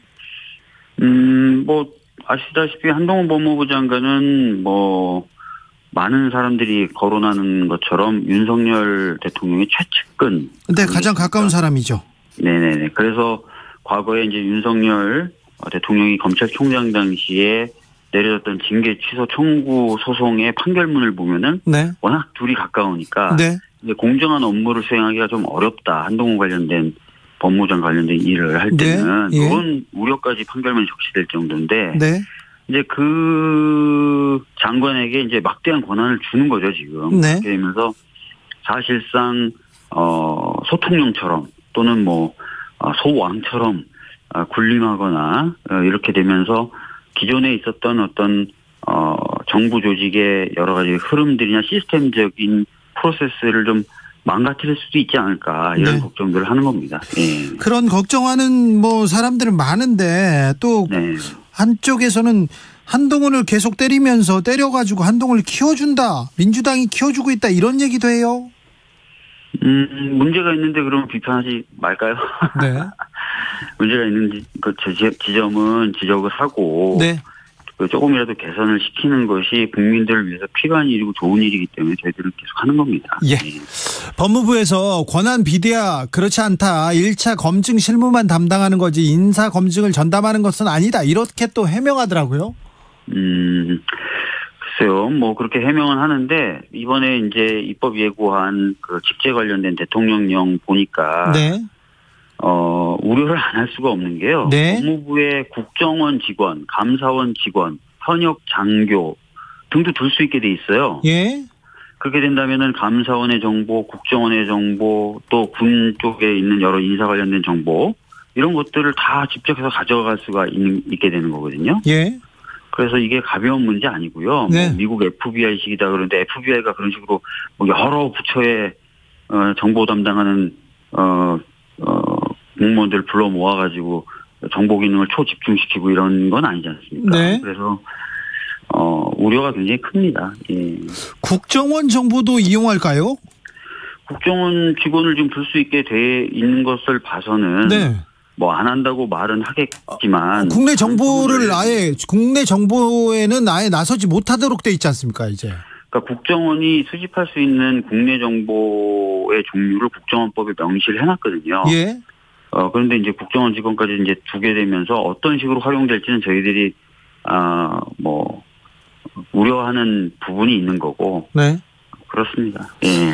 우려할 점이 좀 많이 있어요. 이것도 한 부서에 이렇게 힘을 주고 또 대통령과 가까운 사람한테 이렇게 힘을 몰아준다. 이거는 굉장히 걱정하는 사람도 많습니다. 네, 뭐 과거에도 보면은 국가의 어떤 운영 시스템이 붕괴되는 과정에서 제일 먼저 나타나는 게 특정 인물에게 과도하게 권력이 집중되는 것 아니겠습니까? 네. 약간 그런 것처럼 보이기도 해요. 그래서 상당히 걱정이에요. 네. 걱정하는데 그럼 민주당은 어떻게 막거나 어떻게 이거 대비할 겁니까? 제가 오늘 이제 기자회견을 하면서 네. 기자분들에게 말씀드린 방법이 있습니다. 네. 아직 법사위 차원에서 전체적으로 논의된 건 아닌데 국회법 제98조의 2라는 조항이 있어요. 이 조항은 정부가 뭐 대통령령이라든지 총리령이라든지 부령을 만들 때 법률의 취지를 훼손하는 경우에 거기에 대해서 해당 상임위가 검토해가지고 이것은 법률의 취지를 훼손한다 또는 위헌적이다라는 의견을 의장을 통해서 정부에 전달할 수 있고요. 그렇게 되면은 정부가 그 의견을 받아서 향후에 어떻게 해야 될지를 응답해야 되는 규정인데요. 예. 요 규정을 활용해서 이 지금 추진되고 있는 것, 특히 이제 이게 입법을 하지 않고 대통령령을 바꿔서 이런 조직을 신설한다는 것이라서 네. 이런 시도에 대해서 문제제기를 강력하게 할 수 있는 방법이 있습니다. 네. 법무부 장관 직속의 인사정보관리단 이게 법에는 맞습니까? 인사혁신처라는 또 법에 안 맞죠. 기관이 있지 않습니까? 네, 그러니까 법무부에 대해서는 정부조직법이 뭐를 할 수 있다고 명시를 해놨어요. 뭐 행영이라든지 뭐 검찰에 대한 관리 감독이라든지 이런 걸 하라고 명시가 돼 있는데 인사 관련된 내용은 없습니다. 법무부에는요? 네, 법무부에 대한 정부조직법 규정에는 그런 게 없어요. 법에도 없는 조직이 지금 만들어졌습니까? 예, 저희들은 그렇게 보고 물론 이제 국민의힘 쪽에서는 그 정부조직법에 보면은 인사혁신처에 관련된 업무를 딴 데 위임할 수 있다라고 되어 있어요. 네. 그래서 뭐 대통령실에 지금까지도 민정수석이 그런 역할을 해왔던 것이다 이렇게 얘기를 하는데 위임을 하려면은 기본적으로 그런 업무를 할 수 있는 데다 위임을 할 수 있는 거거든요. 근데 대통령의 인사권이 원래 있는 거고 대통령의 인사권이 그걸 인사혁신처에다 넘겨놓은 거를 인사혁신처가 원래 인사권이 있었던 대통령실에 일부 다시 위임하는 거하고 대통령의 권한을 인사혁신처에다 보내는데 인사혁신처가 인사에 관련된 아무런 권한이 없는 법무부에 그걸 위임하는 건 전혀 다른 문제거든요. 네. 그래서 정부조직법을 개정해서 법무부가 그걸 가능하도록 하지 않는 이상 지금 같은 방식, 즉 대통령령만 바꿔가지고 인사혁신처의 기능을 법무부로 넘기는 것은 위법하고 네. 법을 벗어난 일이라고 보는 거죠. 네. 자, 국회에서 만나봤을 텐데 청문회 과정에서도 보고요. 한동훈 장관은 어떤 사람입니까? 학교 다닐 때는 못 봤어요? 학교 다닐 때 봤습니다. 예. 어땠어요? 제가 뭐 학교 다닐 개인적으로 때는? 친하거나 그런 건 아니고요. 둘이는 안 친할 것 같아요. 예. 그런데요. 그래서 뭐 인사청문회 과정을 통해서 뭐 그 인간의 뭐 내면까지 다 볼 수는 없을 것 같고요. 다만 하여튼 검사죠. 그것도 특수통 검사고요. 네. 지금 이 특수통 검사하고 다수까지 이제 검사인 장관에게 너무 많은 지금 권한이 지금 집중되고 있는 것 같다. 예. 이런 우려가 있는 겁니다. 예. 국회 현안도 여쭤보겠습니다. 자, 법사위원장은 어떻게 된답니까? 그러면 법사위원장은 어떻게, 민주당은 어떻게 할 겁니까? 법사위원장 관련된 문제는 아직 당 차원에서 어떤 결정을 내리거나 하진 않았습니다. 예. 뭐 그 부분도 의견을 좀 모아서 결정을 조만간에 해야 될 텐데요. 네네. 예, 뭐 기존에 이제 여야 합의가 있다라고 국민의힘은 주장을 하는데 네. 그 합의가 조건 없는 합의는 아니었고 네. 여러 가지 조건이 붙은 합의였던 겁니다. 네. 그런데 지금 아시다시피 이번에 이제 수사기소권 2차 조정 관련된 법을 추진할 때 국회의장까지 참석해서 다 동의했던 것들 일방적으로 국민의힘이 파기하고 하지 않았습니까? 네. 그래서 기존에 이제 그 합의에 전제됐던 여러 조건들은 이미 훼손이 된 상태다라고 보고 있고요. 네. 그래서 당 차원의 견해는 아직 안 정해졌지만 저 개인적으로 봤을 때는 그 합의를 지키는 건 좀 어렵지 않게 된 것이 아닌가 이렇게 보고 있습니다. 알겠습니다. 박지원 비대위원장에 대해서 민주당 내부에서는 어떤 얘기합니까? 요즘 이렇게 계속 얘기하시는 거에 대해서. 민주당 의원들이 이제 박지원 비대위원장의 발언이나 이런 부분에 대해서 여러 가지 얘기가 나오고 있어요. 네. 다양한 얘기가 나오고 있습니다. 하나로 정리되진 않고 있고요. 네. 네. 다양한 얘기가 나오고 있는데 지금 이게 선거가 코앞인데 민주당 내에서 이런 다양한 얘기가 나오고 있어서 우려하는 민주당 지지자들이 많습니다. 네. 난감하죠. 여러 이야기들이 나오고 있고요. 네. 지방선거 이후에 또 여러 절차와 과정들이 있지 않겠습니까? 네. 예. 자, 지방선거 얼마 남지 않았는데 좀 현재 추세는 어떻습니까? 이재명 바람이 불고 있습니까? 전반적인 그 추세나 상황은 뭐 매일 또 하루에도 수차례 발표되는 여론조사 보시면 아시겠지만 저희 더불어민주당이 그렇게 녹록한 상황은 아니죠. 네.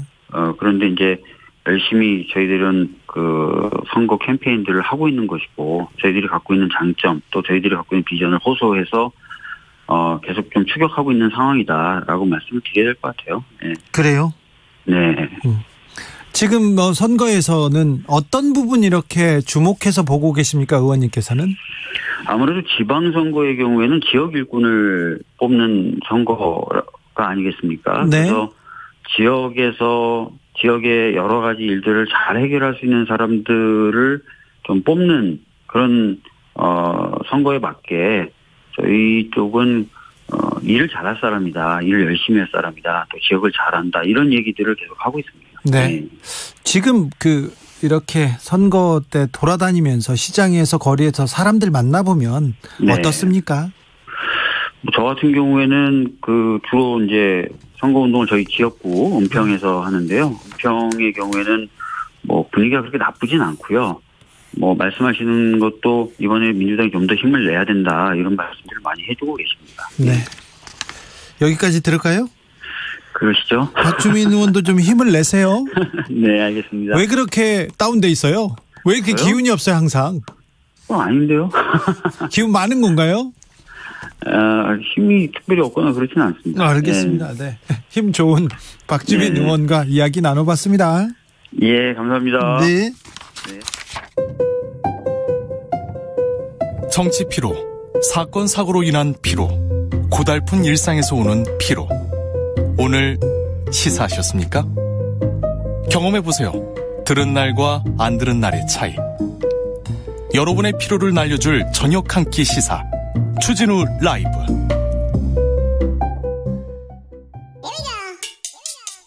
템 얘기도 조금 하자. 향한 진지한 고민 기자 라이브 기자실을 찾은 오늘의 기자는 KBS 김수현 기자입니다. 어서 오세요. 안녕하세요. 네, 잠시 죄송합니다. 아직도 이렇습니다. 죄송합니다. 네, 오늘 준비한 첫 번째 뉴스부터 가볼까요? 네, 화물 노동자분들이 다음 달 7일 총파업을 예고를 했습니다. 아, 왜요? 네. 이게 지금 내용을 보면 최근에 화물을 나르고 받는 운임, 그러니까 보수는 그대로인데 기름값 같은 비용은 대폭 올랐다. 이런 내용입니다. 많이 올랐다면서요? 네. 지금 보면 오늘자로 보면 전국 평균 경유값이 리터당 2,000원을 넘었습니다. 네. 휘발유 가격이 1,990원대인데 휘발유보다 지금 최근에 경유값이 더 비싸죠. 왜 비싸다면서요? 지나가다 보니까 진짜 경유값이 더 비싸더라고요. 네. 이런 현상이 나타난 게 좀 아시다시피 러시아의 우크라이나 침공 영향이 큽니다. 네. 유럽 같은 경우에는 디젤차 비중이 높아서 여전히 경유 수요가 많은데 러시아의 경유 공급이 주니까 국제시장에서 경유 가격이 치솟고 있는 겁니다. 국제적으로 지금 경유값이 더 치솟고 있군요. 네, 맞습니다. 근데 화물차는요, 정부에서 보조금 주지 않습니까? 네, 최저임금처럼 최저운임이 보장되는 안전운임제라는 게 있습니다. 그 운전자분들이 받는 보수 운임료를 일정 수준 이상으로 보장해서 이 열악한 근로 여건을 개선하겠다는 겁니다. 이 안전운임제는 유가가 오르면 다음 분기에 운임도 오르도록 설계는 돼 있습니다. 그런데 이 안전운임제가 적용되는 화물차가 뭐 수출입 컨테이너나 시멘트 품목 같이 전체 화물차의 5% 정도밖에 안 됩니다. 적용되는 화물차가 거의 좀 드물군요. 네, 이렇게 일부에만 적용되고 있는 데다가 이 안전운임제가 한시적 조치라서 올해 말이면 사라지게 됩니다. 화물차 보조금 큰 영향이 없군요. 그러면요, 이거 어떻게 하죠? 근데 유류세 인하한다고 하지 않았습니까? 네, 근데 이 유류세 인하 자체가 화물차 기사분들에게는 오히려 악재로 작용하기도 합니다. 이것도 악재예요? 네. 왜냐하면 이 화물차나 뭐 버스, 택시 등 운수 사업자들이 받는 보조금 중에 유류세가 오르면 보조해주는 유류세 연동 보조금이라는 게 있습니다. 네. 그런데 정부가 지난해 하반기부터 유류세를 깎아주니까 보조금도 같이 줄어들게 되는 겁니다. 네. 정부가 그래서 이 줄어든 보조금 일부를 메워주겠다 이렇게 대책을 내놓기는 했는데 앞서 말씀드렸듯이 국제상에서 경유값이 계속 오르니까 이것만으로는 부족하다는 게 이제 화물 노동자분들의 얘기고요. 그리고 앞서 얘기했던 안전운임제 올해 끝나는 거 계속해줘야 된다. 그리고 대상도 전 차종 전 품목으로 확대해줘야 한다고 얘기하고 있습니다. 다 오르는데 이것도 화물차 기사님들 생각해보면 뭔가 대책을 내야 될 것 같기는 한데 참 뾰족한 수가 없네요. 파업한다고요? 네, 그래서 좀 물류 대란 같은 게 우려되다 보니까 해결책이 필요한 상황입니다. 네. 3806님께서 화물차 기사입니다. 너무 힘듭니다. 네, 화물차 기사분들 너무 힘들다는 분들 많은데요. 힘내세요. 그런데 힘내는 것도 좋은데 정부에서 좀 어떤 대책을 내야 될 것 같습니다. 지혜를 모아 주십시오. 다음 뉴스로 가볼게요. 네, 요즘 회식이 많아졌잖아요. 그리고 또 회식 많아졌습니까? 많아졌습니다. 아직 이제 그러면 또 이제 언론사도 그리고 출입처에서 술 먹기 시작했어요? 출입처에서 술도 먹고요. 저희 자체적인 회식도 지금 부활을 하고 있거든요. 언제 회식했습니까? 저희 지난주에 했습니다. 지난주에 뭐 먹었습니까? 고기 먹었습니다. 고기 먹고 또 그 다음에는 고기만 먹고 고기 먹고 치킨 먹고 네. 고기 먹고 2차로 치킨 먹고 네. 노래방은 안 가죠? 노래방은 아직 안 갔는데 그렇게만 해도 벌써 12시가 넘더라고요. 그래요? 네. 그래서 퇴근을 하려고 나와보니까 이게 없습니다. 요즘에 택시 대란입니다. 택시 없어요. 네. 그래서 택시가 왜 이렇게 없는지 왜 이렇게 택시 잡기 어렵습니까? 가장 큰 원인은 택시 기사분들이 많이 줄어들었기 때문인데요. 코로나로 영업이 안 되니까 다른 직업으로 옮겼다 이런 얘기는 들었는데 그래서 택시 운행이 많이 되지 않습니까? 네. 그래서 실제로 이 수치로 보면 법인 택시 기사분들이 2년 반도 안 되는 기간 동안 3만 명 정도가 줄었습니다. 3만 명이요? 이게 얼마나 많이 줄어든 거냐면 2010년부터 9년 동안 빠져나간 수만큼 2년 반 동안 줄어든 겁니다. 그러니까 거의 10년 동안 빠져나간 만큼, 그러니까 10년 동안 줄어든 만큼 코로나 기간 동안 이렇게 줄었어요? 네, 정말 많이 줄었죠.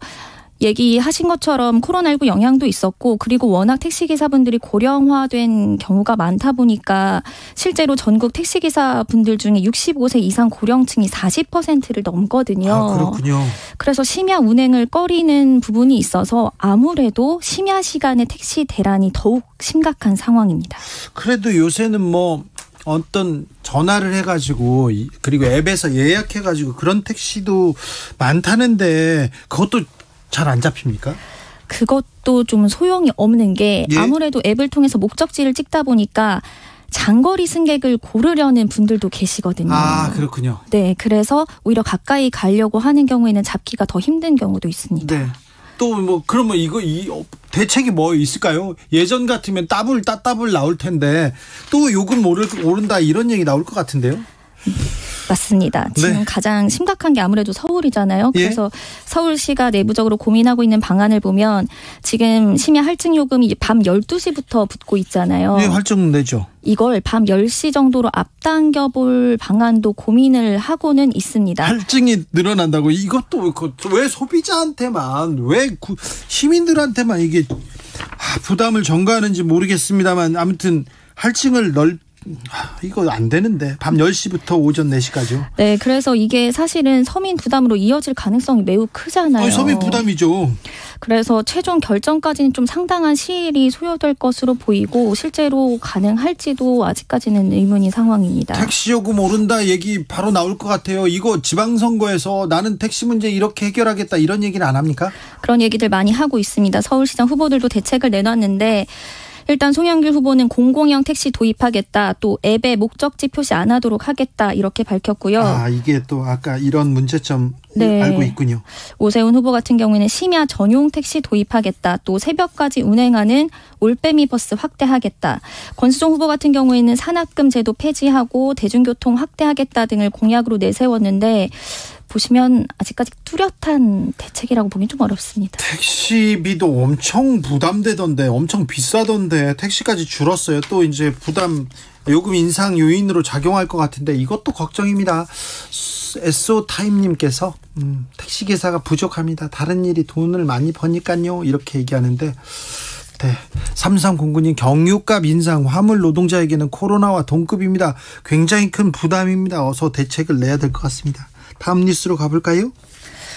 네, 이번 달 기대 인플레이션이라는 통계가 나왔는데 3.3%로 9년 7개월 만에 가장 높았습니다. 기대 인플레이션이 뭔가요? 이게 뭐냐면 소비자들이 예상하는 앞으로 1년 동안의 물가 상승률인데 앞으로 물가가 더 많이 오를 거다라고 생각하는 분들이 많다는 거죠. 지금도 많이 올랐는데 앞으로 더 오를 거야 걱정이야 뭐라도 사둬야 되나 이렇게 생각하는 거잖아요. 맞습니다. 그러면 이렇게 생각하면 식용유를 사놓아야 돼. 아니면 뭐 다른 것도 사놓아야 돼. 그러면서 이 심리가 또 물가를 더 밀어 올리는 거 아닙니까? 네, 정확하게 말씀해 주셨는데 사람들이 물가가 더 오를 걸로 예상하면서 이렇게 수요가 더 느는 경우도 있고요. 네. 여기에다가 장기적으로 보면 지금 소득만으로는 안 되니까 임금을 올려달라고 또 요구를 할 수가 있죠. 요구해야죠. 네. 그렇게 임금을 올리게 되면 또 인건비 지출이 늘어난 기업들 같은 경우에는 또 제품 가격을 올리게 되니까 그렇겠죠. 다시 물가가 오르는 현상이 악순환이 생길 수 있다는 이 겁니다. 악순환의 고리는 계속됩니다. 네, 이게 사실 경제 성장하는 흐름 속에서는 어떻게 보면 좀 당연한 흐름일 수도 있는데 지금은 경기가 나쁜 상황이잖아요. 예. 네. 그래서 지금 미국 긴축 같은 여러 악재도 있고 우리 경제가 둔화될 조짐을 보이고 있는데 이 상태에서 물가가 너무 많이 오르는 건 경기는 침체되는데 물가만 오르는 악재로 바뀔 수도 있다는 분석이 나오고 있습니다. 코로나로 살기는 어려운데 이게 물가는 오르고 부자들은 괜찮겠지만 서민들은 더 힘들어지고 그러면서 또 빚을 내야 되고 이 악순환의 골이 계속됩니다. 그러면 아무튼 기준금리 또 올라갈 가능성이 있어요. 네. 내일이 이제 기준금리 결정하는 금통위가 예정이 돼 있는데요. 현재로서는 네. 금리를 올릴 가능성이 더 큽니다. 네. 이창용 한국은행 총재가 취임 후에 첫 기자 간담회에서 지금 성장보다는 물가가 걱정이다라고 얘기를 했기 때문인데요. 네. 이제 물가부터 잡아야 된다 이런 뜻입니다. 국정과제 1순위도 물가를 잡는 것이다 계속 얘기하고 있기 때문에 금리 인상은 어느 정도 불가피해 보입니다. 네. 그러면 이제 얼마나 올릴 거냐가 궁금한 건데 지난주에 이창용 총재가 우리도 미국처럼 0.5%포인트 인상 배제할 수 없다고 말하기는 했습니다. 네. 근데 이제 전문가들 의견은 조금 다른데요. 이건 물가 심리를 안정시키기 위해서 한 말이 아니겠느냐. 이번에는 0.25%포인트 인상으로 그칠 거다. 이렇게 예상하는 전문가들이 많았습니다. 근데 앞으로 또 올릴 거니까 언제 올리든 오른다 이렇게 생각해야죠. 네. 앞으로 연속적으로 올릴 거기 때문에 이번에는 0.25%포인트 정도 올리지 않겠냐 이런 전망이 많습니다. 자, 금리 오르면 이자 부담이 높아지니까 빚을 지지 않는 게 좋겠네요. 그러면 좋겠죠. 아무래도 지금 가계부채가 워낙 높은 상황이다 보니까 이렇게 금리가 빨리 오르게 되면 영끌하신 분들은 좀 대비를 하셔야 될 필요가 있습니다. 그래요? 그리고 또 어떤 대비를 해야 됩니까? 생활에서 자 금리 오른다, 물가 오른다, 뭘 해야 됩니까? 사실 금리가 오르면 말씀하신 것처럼 대출 이자 줄이는 게 중요한데 이게 사실 쉽지만은 그렇죠. 네, 아는데 그건 쉽지 않은 일이에요. 그러면 아는 상황이고 사실 이 서민들이 지금 당장 하게 될 수 있는 일이 많지는 않죠. 네, 이제 아끼고 저금하고 이 정도밖에 저희가 할 수 있는 게 있지 않고. 금리가 오른다. 네. 저축하는 게 좀 좋은 방향이 될 수 있어요. 네. 그래서 요즘 예적금으로 돈이 많이 몰리곤 있다고 하는데 네. 아시는 것처럼 예적금 이자는 사실 대출 이자만큼 빨리 오르진 않으니까. 네. 그것도 잘못됐어요. 네. 이럴 때는 좀 은행이 서민들이 어려울 때는 서민들한테는 은행이 조금 버는 돈을 조금 줄여서 이자율을 좀 낮춰주는 게 좋은데 또 대출 이자는 많이 오릅니다. 네. 그렇죠. 은행 이자는 예금 예주에는 그렇고요. 3094님 월급만 안 올라요. 다 올라요. 힘드네요. 네. 자녀 성적도 안 오른다고 합니다. 네. 월급 안 오릅니다. 네. 9678님 대구에서 경북 성주까지 출퇴근합니다. 하루 운행 거리가 100km 좀 되는데요. 유류비 때문에 고민이 많아집니다. 소기업이라서 통근버스가 없다 보니까 유류비가 힘이 드네요. 아유, 기름값 많이 들어요. 비싸요. 너무 힘들어요. 그런 분들 많다는 거 정치권에서 좀 헤아려 주십시오. 기자들의 수다 KBS 김수현 기자와 함께했습니다. 감사합니다. 감사합니다. 교통정보센터 다녀오겠습니다. 오수미 씨. 네, 시각 교통정보입니다. 현재 경부고속도로 서울 방향으로는 안성 휴게소부터 동탄까지 12km나 막히고 있고요. 또 수원 신갈 판교까지도 속도가 떨어집니다. 달래내에서 반포까지도 정체고요. 반대 부산 쪽은 영남권인 양산 분기점에서 밀리고 있습니다. 남해고속도로 부산 가는 길 하만 2터널과 대저 분기점에서 덕천까지 밀리고 있습니다. 이 밖에 호남고속도로 금산사 나들목 진출로에 재포장 공사가 진행되면서 통제에 들어갑니다. 오늘과 내일 이틀간만 야간 시간대인 오후 7시부터 다음날 오전 6시까지 전면 차단이 되는데요. 때문에 태인이나 김제 나들목으로 진출을 해 국도 1호선으로 우회를 해야 한다는 점 참고해 주시기 바랍니다. 지금까지 KBS 교통정보센터였습니다.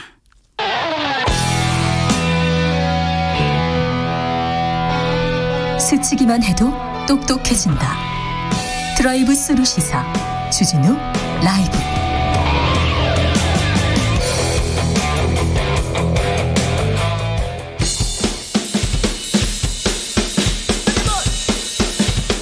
틱탁 틱탁 틱탁 현란한 입담의 환상 드리블. 오늘 이 뉴스를 주목하라 이슈 티키타카.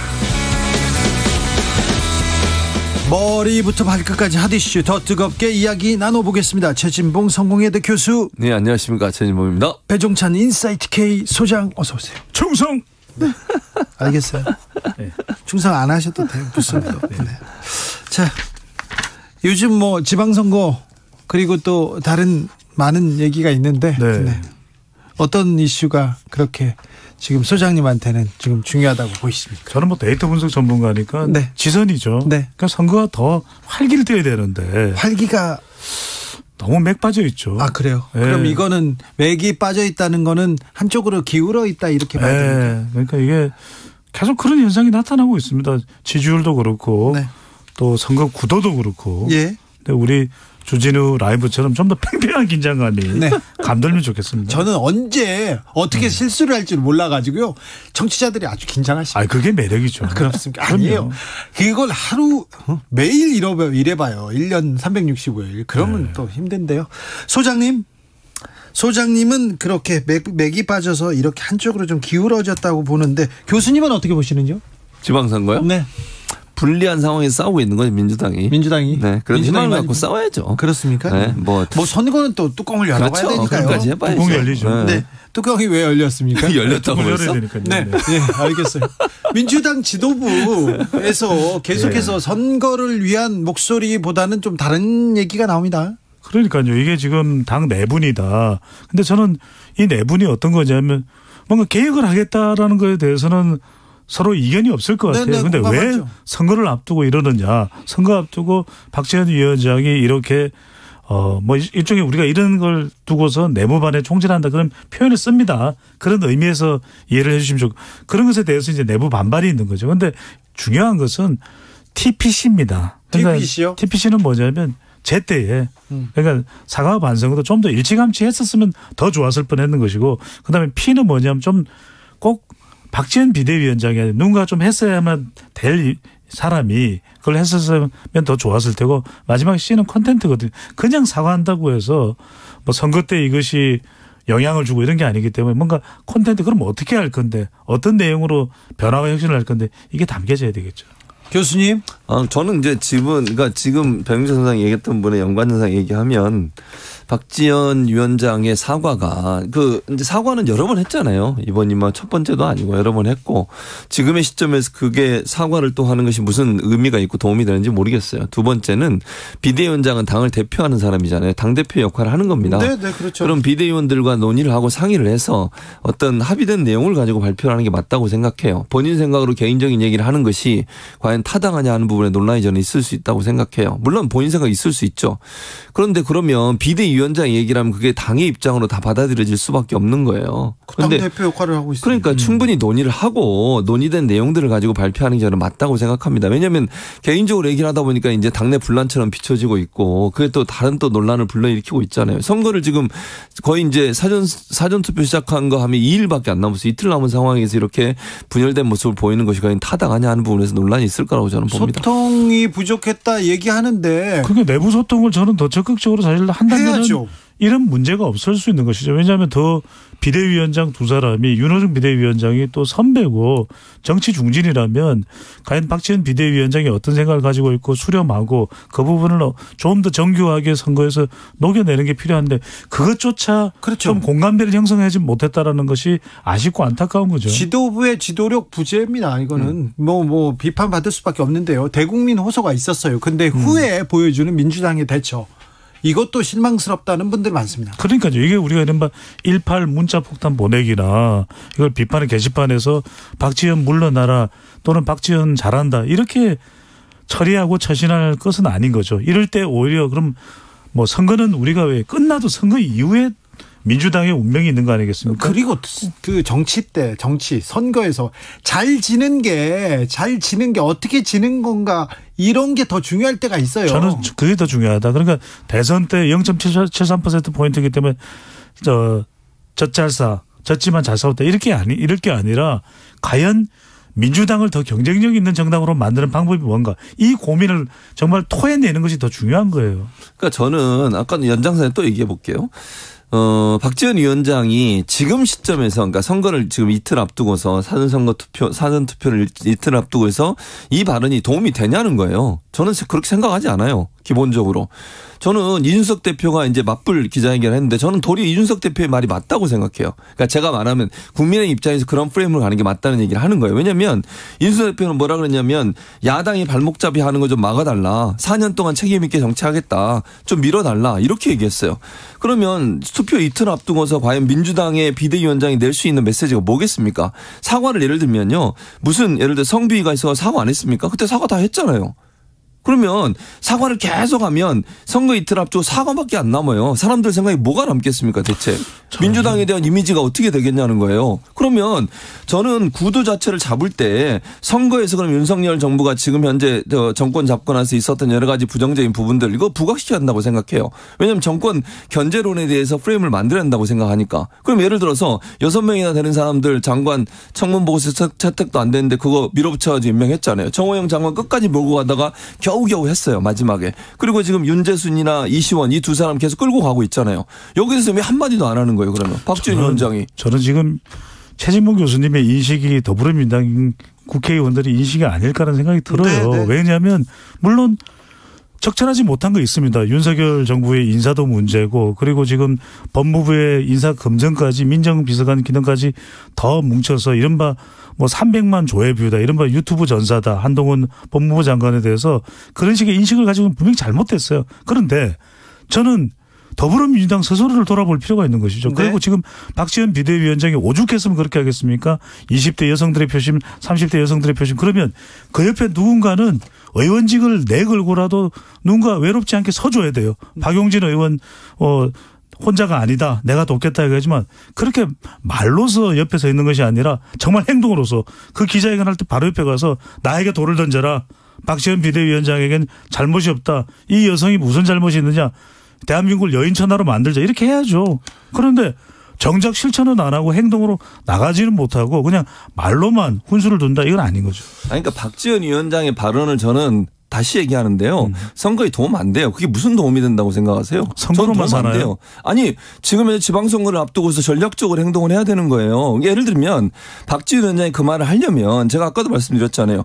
기본적으로 다른 비대위원들과 충분히 상의하고 네. 민주당 내에서 합의된 의견을 가지고 얘기를 해야죠. 아니 근데 박지원 위원장은 내가 여기에 비대위원장으로 온 이유가 여기에 있다. 왜 나를 모셨냐 저는 얘기하지 바로 않습니까? 그 말씀을 드리고 싶은 것이 저는 민주당이 더 경쟁력을 가지기 위해 그러니까 이게 민주당을 망치기 위해서 박지원 비대위원장이 발언한 것이 아니라 그러면 뭐하러 비대위원장을 수락해서 왔겠습니까?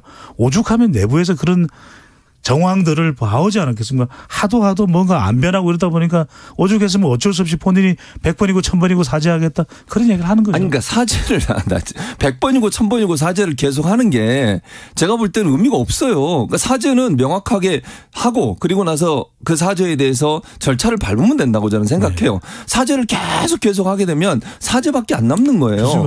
그리고 아니 그러니까 지금 이제 배종찬 소장하고 제가 의견이 다르기 때문에 그런 건데 저는 기본적으로 생각할 때는 그리고 비대위원장이라고 하면요. 최소한 본인이 그 당에 들어와서 비대위원장을 왜 세웠겠습니까? 당을 좀 바꾸고 변신시키라고 세운 거 아닙니까? 네. 그래서 2달이 지났어요. 그런데 네. 자기에 대해서는 하나의 반성도 없어요. 그럼 본인이 민주당 들어와서 뭘 했습니까 대체? 사과한 거 맞고 다른 거 아무것도 없어요. 아니 그런 식으로 해서 과연 책임 있는 정치인이라면 본인의 입장에 대해서 잘못한 분도 본인 스스로 반성을 해야죠. 네. 그런 부분 전혀 얘기 안 하고 민주당 잘못했습니다. 박지원 위원장이에요? 네. 박지원 위원장이 들어온 지 얼마나 됐잖아요. 아니 그럼 비대위원장을 왜 세워놨어요 거기다가? 최진봉 교수님 박지원 위원장은 뭘 잘못했습니까? 그 지금 사과하는 것도 잘못됐고 그 전에 뭘 반성해야 됩니까? 아니, 그러니까 제 말은 사과를 하는 것을 계속 반복적으로 하는 것이 무슨 도움이 되냐는 네. 얘기를 하는 거고요. 네. 두 번째는 본인은 그럼 책임이 없냐는 거예요. 비대위원장을 맡아서 비대위원장을 왜 세워놨겠습니까? 당이 어려우니 당신이 들어와 좀 바꿔주세요라고 네. 비대위원장을 세워놓은 거예요. 그러면 지금까지 아무런 변화가 없었던 것에서 본인은 책임이 없냐는 얘기를 하는 거예요. 저는 그걸 지금 대선 끝난 이후에 당을 개혁하겠다고 당에 모신 인물이 박지원 비대위원장이고 어떤 권한이 있죠. 지금 윤호중 위원장은 국회의원이기도 하고 수많은 170여 명 국회의원 중에서 지금 박지원 잘했습니다. 내가 대신 방패가 되겠습니다. 내가 그 모든 비난을 감당해 주겠습니다. 그런 지금 국회의원이 있습니까? 아니 비대위원장의 역할은 대표의 역할이에요. 그럼 그 역할을 해야죠. 본인이 만약 그 역할을 못할 거면 그 자리에 왜 앉아 있습니까? 그런데 아무런 권한과 힘도 안 주고서. 아니 비대위원장이 권한이 없어요? 아니 그러면 어떤 의미로 권한이 없다고 얘기하시는 거예요? 그런데 이 논란을 두고 논란이 계속됩니다. 한 번 얘기했는데 어제 얘기하고 오늘 또 다시 얘기합니다. 네. 그런데 박홍근 원내대표 그리고 지금 비대위원장인 윤호중 비대위원장 우리하고 뭐 고려하지 않았다 뭐 상의한 적도 없다 하고 이렇게 나갔다 불협화음이 있다 계속 이렇게 보이는데 선거를 앞두고 이게 민주당이 선거를 치르는 정당인가 아니면 이게 내부에서 무슨 권력 투쟁을 하는 정당인가 이렇게 볼 수밖에 없는 그런 상황으로 갔어요. 그러니까 저는 더불어민주당이 더 안 좋아지라고 해서 이런 박지원 비대위원장의 발언이 있었다고 보지는 않아요. 네? 말 그대로 최진봉 교수님 말씀처럼 왜 선거 앞두고 이러느냐 또는 좀 더 내부에서 소통하고 난 이후에 정교하게 발언을 해야지 그것도 저는 지적할 수 있다고 봅니다. 네네. 하지만 박지원 위원장이 이렇게 이야기할 수밖에 없는 상황이 무엇일까? 이 부분을 더 짚고 넘어갈 필요가 있다라는 네. 것이죠. 그러니까 그 상황이라고 하는 게 그 상황이 대체 뭐예요? 나는 그러니까 이렇게 생각해요. 아니 그럼 제가 이렇게 여쭤볼게요. 지금 더불어민주당 아무런 혁신과 개혁을 해야 될 아무런 과제가 없습니까? 그러니까 과제라고 하는 건 저는 다 있다고 생각해요. 예를 들면 성비인 문제도 그래요. 국민의힘에서 이준석 대표 관련된 여러 가지 의혹이 남아있는 상태고 윤재순 비서관에 대해서도 그런 문제가 있었는데 그냥 넘어가잖아요. 거기는. 아니, 그러니까 그러면 그런 부분들을 적극적으로 지적하고 문제를 지적하면서 얘기를 하는 게 맞지. 사과를 계속 하는 거. 제가 아까도 말씀드리잖아요. 사과를 하지 말라. 사과한 게 잘못됐다고 얘기하는 게 아니에요. 그 사과가 반복적으로 계속되는 것이 과연 무슨 도움이 되느냐 얘기를 하는 거고요. 네. 그러니까 저는 이런 말씀을 드리지 않을 수가 없는 것이 제가 국민의힘이 완벽하다. 국민의힘이 문제없다고 말씀드리는 것이 아니라 국민들이 원하는 건 이럴 거예요. 그래도 얼마 전까지 여당이었고 거대 야당이면 스스로의 문제를 오히려 더 적극적으로 살펴서 바꿔나가는 민주당의 모습을 보고 싶은 것이지 국민의힘은 이래요. 이준석은 이래요. 과연 그걸 유권자들이 더 적극적으로 그런 의미가 아니라 듣고 싶어 할까요? 그러니까 사과라고 하는 거 아까 똑같은 얘기를 또 반복해서 할 수밖에 없는데 사과했잖아요. 사과 안 했습니까? 그것도 한두 번이 아니라 3번 정도 했어요. 그 문제에 대해서. 근데 또다시 사과를 해요. 그러면 지금 현재 민주당이 계속 잘못되고 못되고 있고 변화된 게 없습니다. 이것만 계속 부각시키는 거거든요. 네. 그럼 그것을 과연 부각시키는 게 무슨 도움이 되느냐는 얘기를 하는 거예요. 저는. 1474님께서 사과도 한두 번이지 시도 때도 없이 사과하면 사과를 해도 먹히지 않습니다. 해법을 제시하고 앞으로 방향을 확실하게 책정해서 당을 이끌어가야 합니다. 9869님께서는 박 위원장 솔직히 뭘 그렇게 잘 알겠습니까? 아직 정치 신인이잖아요. 옆에서 도와주는 사람이 있었으면 좋겠습니다. 그렇죠. 비대위원장으로 당 간판으로 대표로 모셔왔지 않습니까? 3381님 민주당은 예전부터 정치공학에 좀 약한 것 같아요. 협의 논의를 잘하는 것도 아니고 프레임을 잘 짜는 것 같지도 않아요. 막 얘기합니다. 손정환님께서는 구시대 정치하는 양반들 안 나가면 민주당 안 찍을랍니다. 박지원 응원합니다. 네, 아무튼 지금은 박지원만 나오면 민주당 지지자들 사이에서 계속해서 논쟁이 커져갑니다. 또 이걸로 넘어가겠습니다. 자, 한동훈 소통령이다. 왕장관이다. 이 논란은 한동안 계속될 것 같습니다. 힘이 몰렸어요. 그렇죠. 그러니까 문제는 법무부에 지금 인사 검증까지 맡겨놓은 상황이잖아요. 예? 너무 이제 한쪽으로 힘이 몰리게 되면 저는 상당히 부정적인 요소가 나올 거라고 생각해요. 인사정보라고 하는 것이 공무원, 공직자들 인사정보가 다 한 곳에 모이게 되는데 그걸 캐비넷에 다 쌓아놓고 공직자들 공기 잡기에 충분한 내용이 될 수 있다고 저는 봅니다. 아니, 인사권이 얼마나 셉니까? 그러니까요. 그렇죠. 그런 부분들이 법무부 장관은 소통령이라고 얘기하고 윤석열 대통령과 친분 관계가 깊다고 해서 여러 가지 우려가 있는 상황에서 그런 문제까지 법무부로 넘기는 게 과연 맞느냐. 그리고 인사혁신처가 이미 인사 업무를 담당할 수 있는 권한을 갖고 있는 부처예요.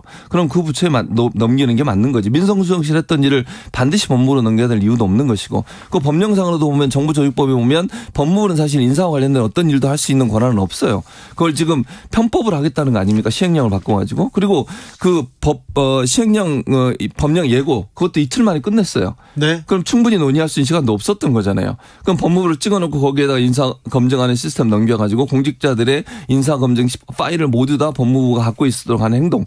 이게 과연 소통위원회라 불리는 한동훈 법무부 장관이 너무 많은 권한을 갖게 되는 문제가 있지 않나 이런 비판을 피할 수 없는 거죠. 그 비판 피할 수 없습니다. 저는 그리고 중요한 것은 어떻게 하느냐가 중요한 거죠. 우려가 된다, 뭐 문제가 있다. 그것보다 더 중요한 것은 결과적으로는 어떤 조직이든지 그 기능은 가지고 있어야 될 것이거든요. 그런데 네.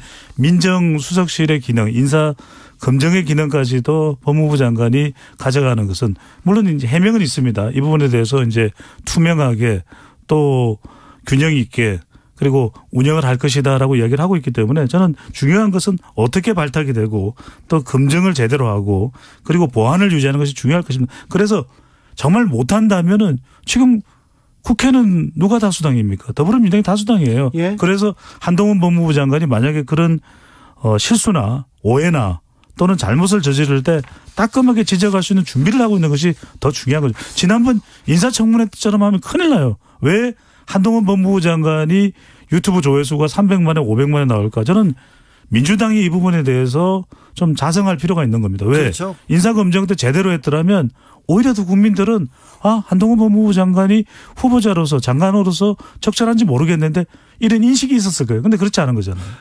최진봉 교수도 이 부분은 좀 지적했어요. 인사수석실 민정수석실 없어지고 한동훈한테 힘이 쏠릴 거라고 그래서 이런 부분 검증해야 된다고 계속 얘기하셨거든요. 그런데 인사청문회 과정에서 그 뒤에서 민주당에서 이런 부분 먼저 짚고 있어야 될 거 아닙니까? 그렇죠. 그러니까 인사청문회 과정에서 이런 부분들 적극적으로 부각을 해서 문제점을 더 이렇게 여론화하는 게 부족했던 게 분명해요. 네? 그것 때문에 문제가 발생한 건 분명한데 어쨌든 그럼에도 불구하고 앞으로도 이런 문제를 계속 지적해야 한다고 저는 봅니다. 네? 한동훈 법무부 장관 같은 경우 권한이 너무 집중돼 있고 또 여러 가지 역할을 하고 뭐 말씀하신 거 보면 상당히 거침없이 여러 가지 얘기를 하세요. 제가 볼 때는 그러다 실수할 거라고 봐요. 그렇게 이제 너무 거침없이 하다 보면 실수가 나올 수도 있고 또 법무부에 이렇게 권력이 집중되는 문제에 대해서 위험성을 적극적으로 알릴 필요가 있다. 그래야만 국민들이 볼 때 윤석열 정부가 너무 그냥 본인들의 생각과 어떤 방향성을 전하면 눈치 보지 않고 그냥 자기들 마음대로 한다. 이런 부분들이 각인돼야만 여론의 변화를 끌어낼 수 있는 중요한 요소가 된다고 보여집니다. 우리가 이런 거는 좀 더 객관적으로 볼 필요가 있는 거예요. 왜냐하면 결국 정권을 진 쪽에서 주도권을 가지고 해서 갈 수밖에 없다. 왜냐하면 2017년에 대선에서 승리한 문재인 대통령 그리고 문재인 정부도 주도권을 가지고 했잖아요. 네. 그리고 거기에 또 우리 국민들은 지방선거와 총선을 통해서 힘을 실어줬고 중요한 건 주도권을 잡을 때 잘해야 되겠죠. 네. 그리고 그것에 대해서 충분히 검증하고 비판하고 국민들의 민심을 얻어갈 준비가 사실 제일 중요한 게 더불어민주당은 실력이에요. 실력으로 법적으로 관련된 건 그냥 감상을 물어봐서는 안 됩니다. 한동훈 법무부 장관이 인간적이지가 않은 것 같아요. 이건 아무 의미가 없습니다. 더 예리하게 아니 근데 법적으로 좀 문제가 있지 않습니까? 헌법 제73조에 나오는 내용이 아니에요. 그렇습니까? 이렇게 해야 이게 실력인 거고 그때 민심을 어떻게 움직이냐. 역시 민주당은 실력이 있네요. 이렇게 갈 수가 있는 거죠. 알겠습니다. 소장님. 네. 연기 어색했습니다. 자제하겠습니다. 네.